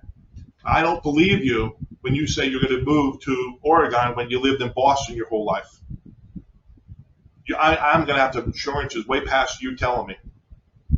So that because if you burn that bridge with that recruiter to get a chance of getting represented again is slim to none. But just some recruiters might be more like me, and they're going to ask for something more than just your words. Because turning down a job or reneging towards the end because you don't want to move is always problematic. Now, just remember, recruiters will submit multiple candidates to an employer. I talked about that earlier. Now, if you have to give a recruiter some time. So if you are submitted, don't call them up the following day or 2 days. Usually it's a 5-day window. But I will tell you, the recruiters that I respect the most, whether they're contingency recruiters or retained, once you're in the process, those recruiters give you an update every Friday or every Monday, once a week with some kind of an update. That's one of the best practices, and that's how recruiters can endear loyalty to you as a candidate, and you as a candidate might like those recruiters a whole lot better. If you're doing a retained search and you don't update your candidates every 5 days, you might as well just shoot your foot off. It just makes no sense at all. So that's what you should be expecting, and those are the expectations up front when you talk to a recruiter. When will I be updated? Is it every 5 days? Every 10 days? Tell me. Ask the recruiter that question. Hold them accountable. And the good ones will do it automatically. But I'm afraid to say there's not as many good ones doing it proactively, unfortunately. Excuse me, Ed. A Yeah. couple of questions have come in. One is from Alex. Ed, I'm interested in your opinion about the future of working from home. Before COVID, 1 in 67 people worked from home. Now 1 in 7 work from home. Work from home is very desirable by many. Hey, I think it's a growing trend. It's going to continue to grow. The Great Resignation, without a doubt, that we're going through, and we continue to go through. A big part of it's driven by wanting to work remotely. Based on everything that I read, even the staunchest of companies that require people to come into work 5 days a week are looking at hybrid models. And I think from a recruiting standpoint, you're still going to recruit people, and the only difference is, will the employer allow that particular role to be a remote role? And it's either a yes or no answer, and if there's travel needed occasionally, or if it's hybrid, it's going to be stated on the job requisition, and recruiters have to go find people that are willing to do that. So at one level, for those people who want to go in the office every day, they could be a great fit, they may not have that opportunity any longer. But I don't think it changes the recruiting model in terms of what I'm describing this morning. I just think it changes the requirements of the role by their employer. and then you have to perhaps screen them a bit differently. And so that's a great question, but I think the screening might be where it changes a bit, Alex. Thank you. Valerie has a question.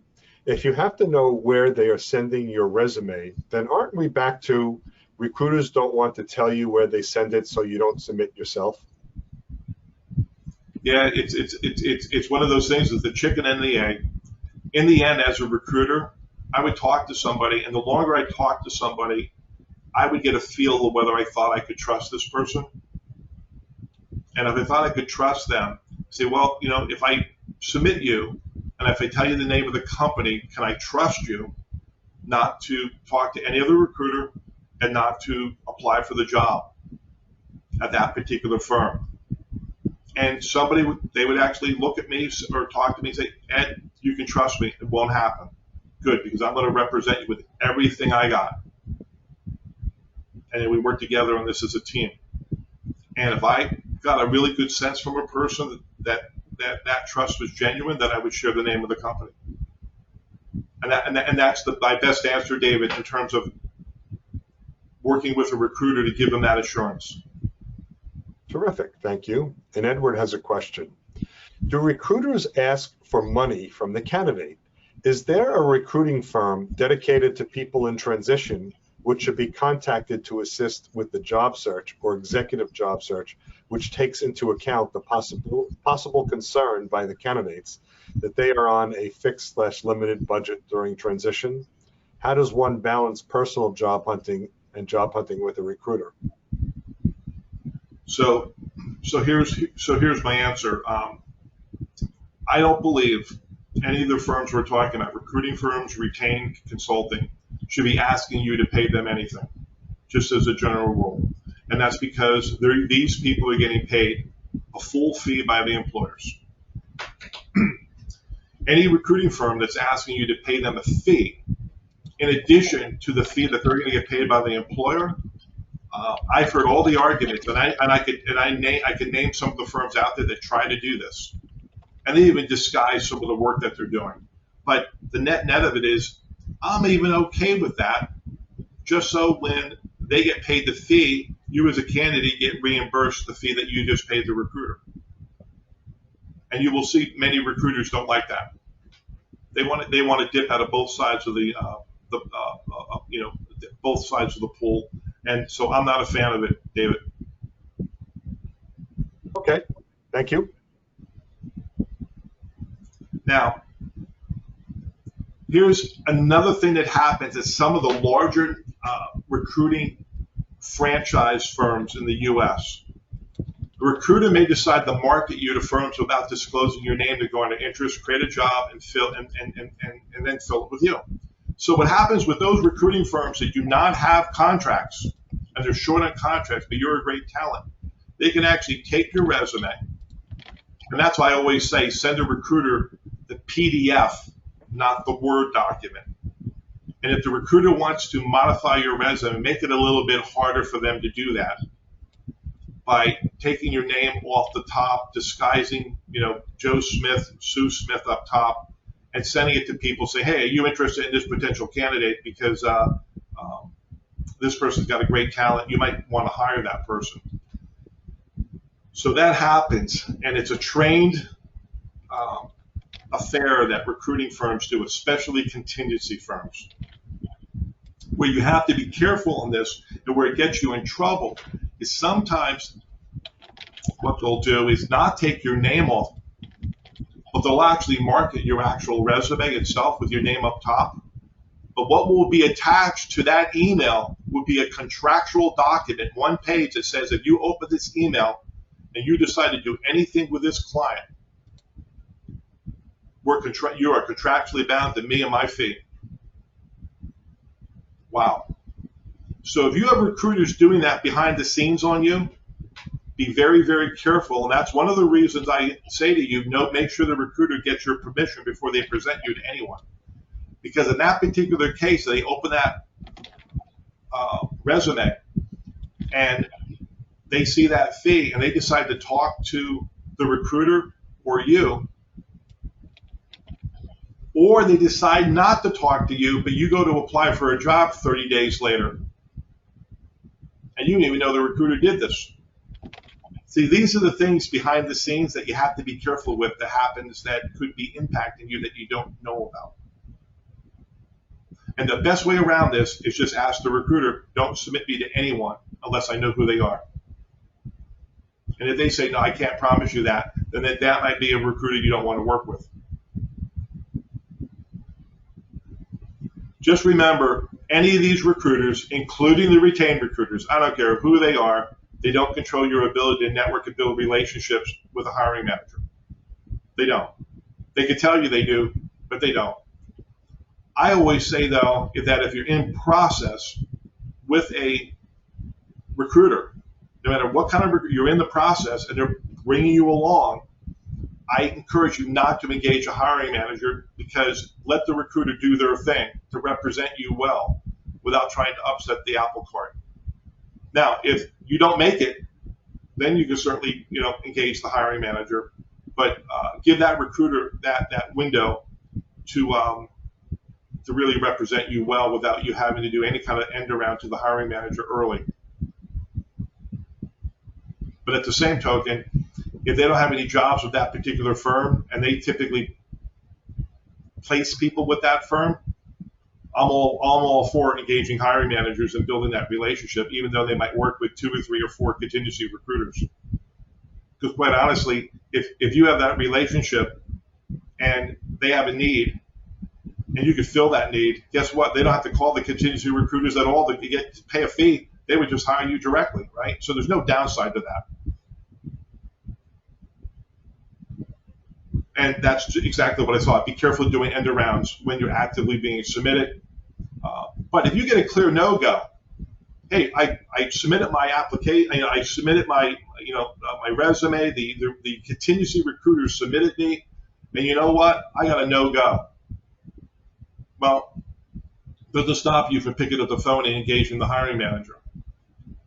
Now, if you say, hey, where do I stand? And you make a phone call, a voicemail to that contingency recruiter, and 15 days goes by, and I'm being kind, and there is no response, my position is all bets off. Go to the hiring manager.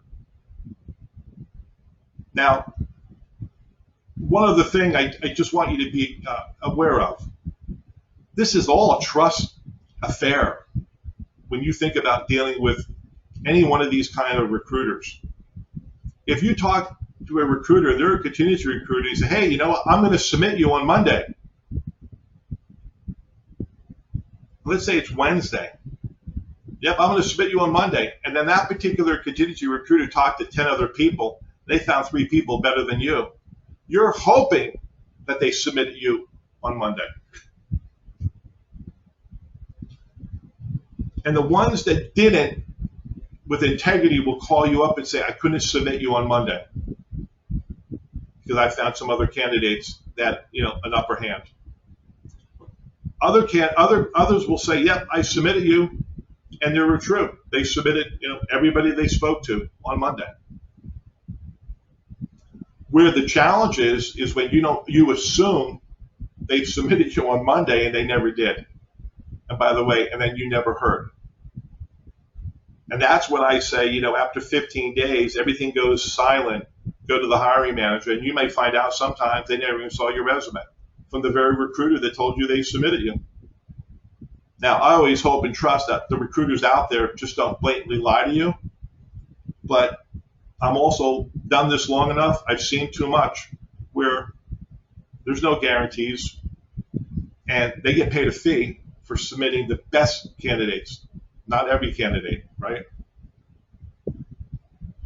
Be honest with the recruiter. If you've already applied, I talked to you about that earlier and how important that is. Excuse me, Ed. Yeah. A couple of questions from your prior points. From Valerie, how do you even know these things are happening? If you ask up front, then how do you know they are or aren't doing these wacky things? It's a trust. It's a trust factor. It's a trust. It's an experience. It's how well the recruiters come back to you. Because if you assume that in my example that they submitted you on Monday, well, guess what? On Friday, you're looking for an update. And if you don't get an update, it's like, well, wait a minute, what's going on? You submitted me on Monday. And the more pointed you could be at the recruiter for what they told you they would do, you kind of box them into giving you an answer one way or the other. And they may come back and say, well, it looks like, you weren't selected. Well, you weren't selected because I never submitted you. Right? But they're not going to tell you that. But at that point, if you're not selected, all bets off. Doesn't stop you from going to talk to the hiring manager. Now, people will say to me, well, Ed, if I do that, and then it's found out that they never saw my resume, I'm going to really disrupt and hurt my relationship with this recruiter. And I say, so be it. Because I'm more worried about you landing the job than I am about the recruiter's feelings getting hurt. Now, there's another part of me that says, but you don't do that if it's not deserved, and you do want to build a relationship that's real with that recruiter, so there's a trust in both directions, so you don't have to worry about these things ever happening. Great question. There's a question from Robin. How should I handle the recruiters that I have already spoken with? I have much more knowledge now because of the information that you've provided. Do I go back to them and discuss some of these points? I mean, generally speaking, I would not. But the thing that I would do is that I would go back and find status about where you're at in the process and just ask more pointed questions. That's probably what I would do right now. But then going forward, when a recruiter engages you based on what you're learning today, ask better questions up front and kind of follow some of the things I'm teaching you. And I think you'll have a better feel for where things stand and what recruiters you're going to want to work with or not work with going forward. Thank you. Donald has a question. Some families are willing to split up for a job. So to ask if the whole family is also going may be a moot question to ask. Is that correct? Yeah, absolutely. The real question is just be honest in terms of how it's going to play out. That's all. And if the honest answer is, hey, we're going to split up. I mean, my wife stayed in Pennsylvania when I went to Arizona for a year. That was the honest, that's what we did. And then we put our house up for sale. And I never sold. And my wife ended up coming back, going out to Arizona with me. And then house never sold. And somebody else came in on a short-term basis. And we ended up moving back to the same house. I mean, things happen, right? But I think just be honest with how it's going to play out just to save time. Every once in a while, see, COVID changed things so much in so many ways in terms of remote work, but and maybe I think it's more for the good than the bad. But there are some firms, especially at the higher levels, where they're expecting the whole family to come, not just one person, and you get to live in an apartment. Because a lot of companies are gun shy on that because they know on average that arrangement lasts no more than 3 years, and then it dissolves, right? And they want to see you sell the house, bring the whole family, bring everything, and make a full commitment. Other companies don't care. They say you can live in an apartment the rest of your life and travel back and forth. We may not pay you to travel back and forth to see your family. So every company is a little bit different. You have to really press the recruiter with that honest answer to see if it's going to be workable or not with that employer. Thank you.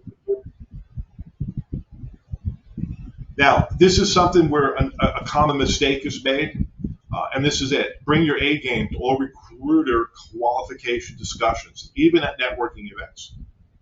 It's never, don't view an interview with a recruiter as a casual discussion. I've seen some people make some horrible mistakes.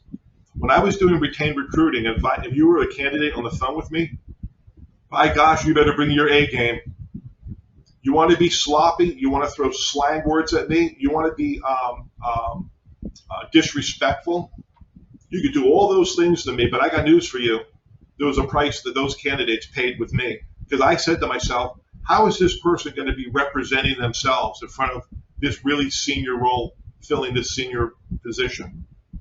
And the ones that were truly brought their A game, respectful, focused, did their homework, you'd be, amazed. I would have somebody say to me, well, they're talking to me.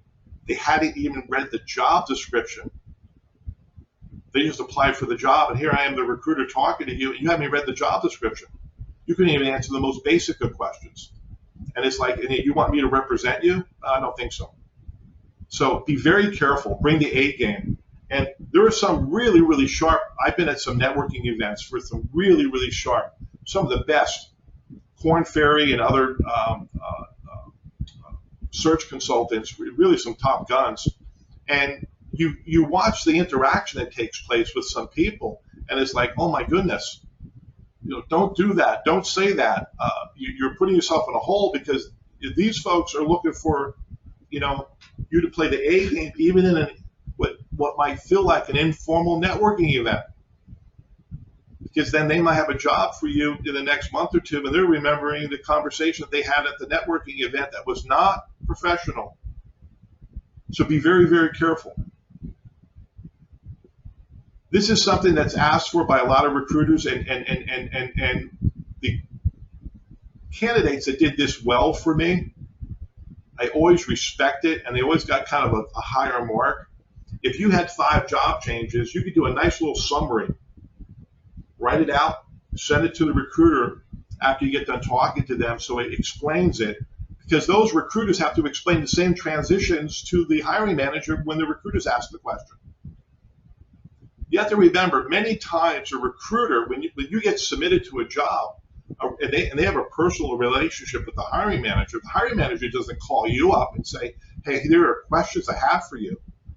They call up the recruiter first. Hey, I really like this Sue, but she has these 4 job changes. I'm questioning, whether I want to bring her in. And I, as the recruiter, had to have an answer as good as yours. And if I didn't, that's a pass. We're going to go to somebody else.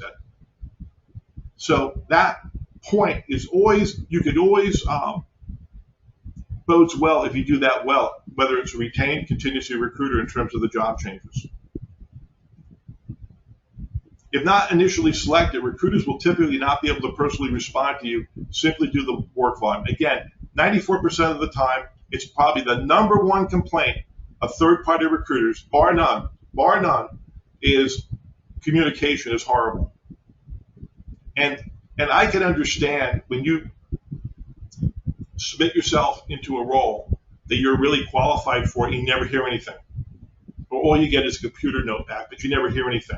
But when you're in the process and you've interviewed, screened, interviewed, whatever stage you're in, and you never hear back from that recruiter, that's just dumb. And that's just horrible. And that's just a poor representation of the third-party recruiting organization you're working with, because that should never happen. It shouldn't happen for an employer, an internal recruiter, right? But for a third party, it's just horrible. Choose a few recruiters and stay with them. I think we talked about that early on. It was always interesting. When I was working some really great candidates as a recruiter, the ones that followed up with me every 30 days and kept a little bug in my ear, even though I was consumed, they would irritate me like a mosquito would come at me, and I would swat the mosquito. But you know what? It's really interesting. 90 days later, when that job popped up, guess who I was thinking about? Yep, the person who was kind of checking in with me and giving me a little bit of a nag. I called them up first. Don't think that it's bad, but you got to be careful about it, and it could be just a one-sentence blurb, one quick voicemail, right? It doesn't have to be big, but don't think that checking in, and I would say, every 30, 40 days, 45 days, not a bad thing to do. If a recruiter guarantees you a job, I would only say, ask them to speak to people that you really don't like in your life. That's crazy. And the ones that do that, if they think they can do that, it's a setup. And avoid setups. And usually the ones that guarantee you the job, by the way, and there's several firms that still do this, they're going to ask you to pay them a fee, and they're going to guarantee you a job. And I can name several of them, and I can just promise you the best way I can describe it, there's a lack of integrity, and it's a setup. And a lot of times when they say they'll guarantee you a job, all they're doing is guarantee you a job interview. Be very careful. Assistant recruiter, ask the recruiter if they link up with you. So earlier someone said, hey, should I accept the request? Absolutely. But I also say to you, every single recruiter that screens you, talks to you, engages you, you send them the LinkedIn request. And the ones that don't want to connect with you, but they want to work with you, that's a big question mark, and I would bring it up to them the next time I talk to them. It's about building trust on both sides, right? Never pay a recruiting fee for finding you unless you're contractually committed to refund you once you get paid the fee. I talked about that earlier. So that's a little bit about recruiters and your job search. I speak every Tuesday, 11 a.m. on Clubhouse.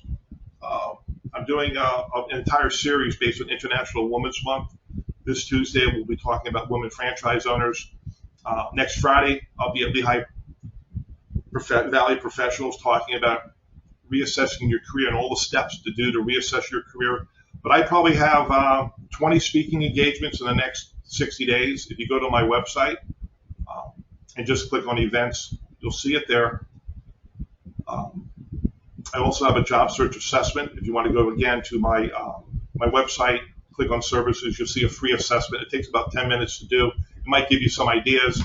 I did publish the book, and if you're on this call this morning, if you buy the book from my website, I will give you an immediate $5 rebate. I have well over 450 positive comments about it.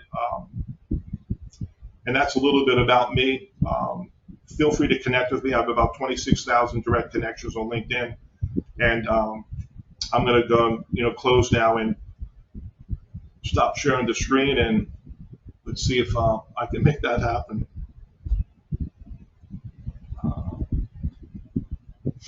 Don't exit the meeting.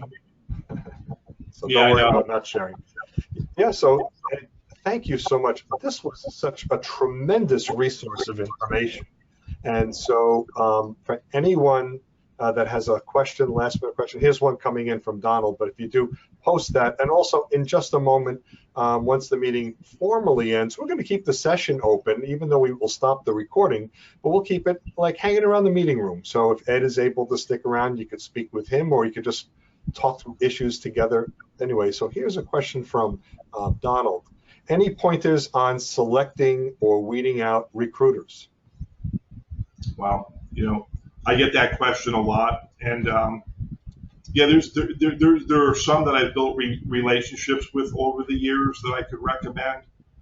Some of the larger chains I'm very suspect on, and I say you have to kind of go through the points that I made one by one and come up with a personal recommendation.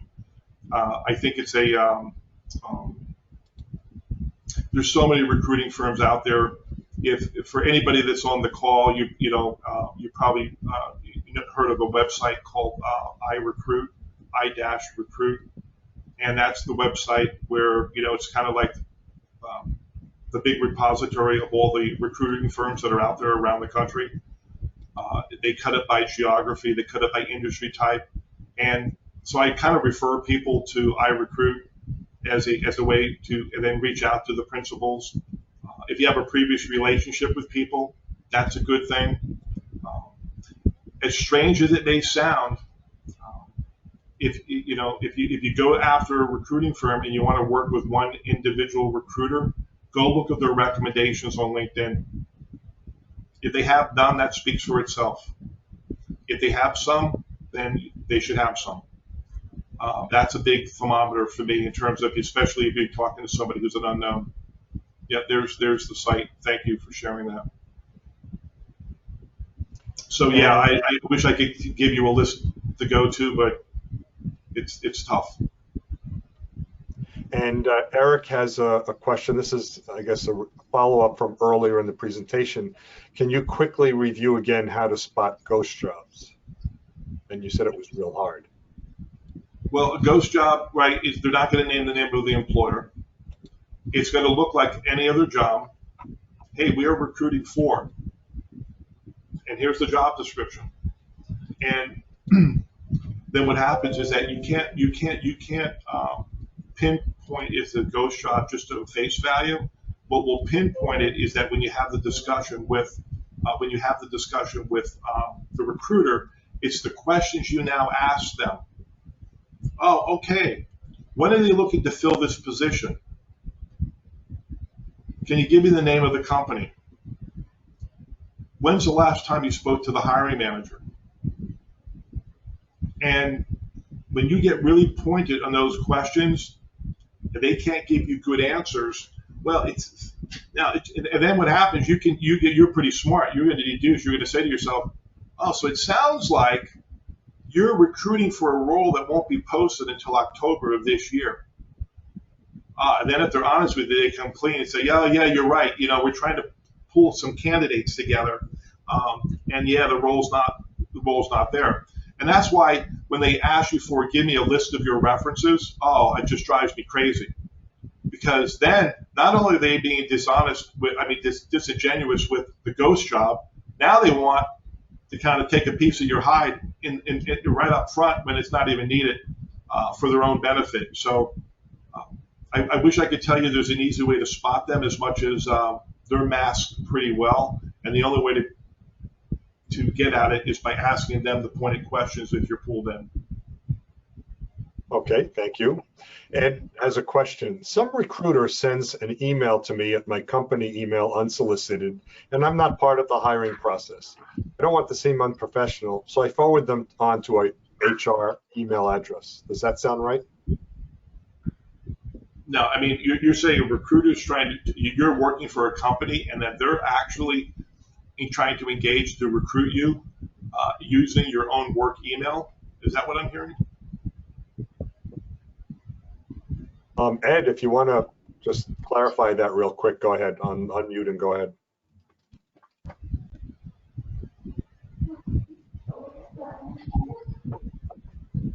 All right, so we should move on. Valerie has a question. Should you look for a recruiter who's in an area or state that you want to move to? Not necessarily. Let's put it this way. I would say 50% of the time, that could be a good thing. I'm helping a client right now in Greenville, South Carolina, and you'd be amazed at how many recruiters are based in Greenville, South Carolina. If you ever wanted to look it up, you'd be stunned, quite honestly. But I would say a third of those recruiters are just based there, and it's a national recruiting firm, and they're recruiting from all over the country. So don't always assume that the recruiters that are living in the town are your only bet. But I will say 50% of the time it's a good strategy, and you really want to find those recruiters that are local, that really do recruit locally, because the assumption is that those local recruiters actually have met with hiring managers and employers and have personal relationships with them. Therefore, that's a better play than a recruiter up in Montana who recruits all around the country that's never even been to South Carolina, right? So, I've done this work extensively for clients. You have to do some digging, though. Just because they say they're a recruiter and they live in Greenville, South Carolina, or wherever you're moving to, do not assume that they recruit in Greenville, South Carolina. That's all I'm saying. That's not the case most of the time. Terrific. Thanks, Ed. So, Ed, want to say thank you again. There's some very nice compliments and the shows of appreciation in the chat as well. And I will be sharing the chat a little bit later with Adrian to post on the website, breakfastclubnj.com. And also, probably by late this afternoon or this evening, we'll post a video on the YouTube channel. And I did post your contact information in chat as well, Ed. So if anyone wants to reach out to you, they can do so through that. But Ed, thank you again very much for being a supporter of both Job Support as well as the Breakfast Club of New Jersey. Well, thank you for having me, and it's been a real honor to finally get to the Breakfast Club, and especially since I'm from New Jersey. Thank you, Frank. Thank you, David and Barry, and everybody who's was able to get me on, and more than happy to come back. And maybe at one point in the future, we might actually have a cup of coffee together. Yeah. We've talked plenty of times. Yeah. And what was nice was, in the Philly area, it was an easy commute today. It was easy to get here. So no worries about getting to East Brunswick. Yeah, the other thing I did want to share, if you did want a copy of my slide deck, I know you're going to get the YouTube, but if you want a copy of my slide deck, send me an email, send me a note on LinkedIn, and I'm more than happy to send you one. So feel free to reach out to me directly, and more than happy to send one if you thought it would be useful. Very good. And so I just reposted your contact information, so it's among the last on the chat, and your email is there as well, edsamuel@samnovainc.com, and so feel free to contact Ed, and he will provide that to you. So just before we turn off the presentation or the recording, I just want to let you know who we invited for next month. Next month, April 9th, is our meeting. Glenn Posh will be here. I'm so glad Glenn will be back. Beyond the resume, sharing your skills and yourself. Ed is a businessman. He has got his own marketing and presentation business, branding business. He is an expert on this stuff. So we are so glad Glenn will be able to join us again. It's been a while since we've had a chance to see Glenn. So that'll be next month, April 9th. Just look on the meetup in a couple of days, as well as wait for the emails floating around. We will post the appropriate contact information for that. And so until we get to see you all next time, we'll simply say goodbye. Thanks for joining the Breakfast Club.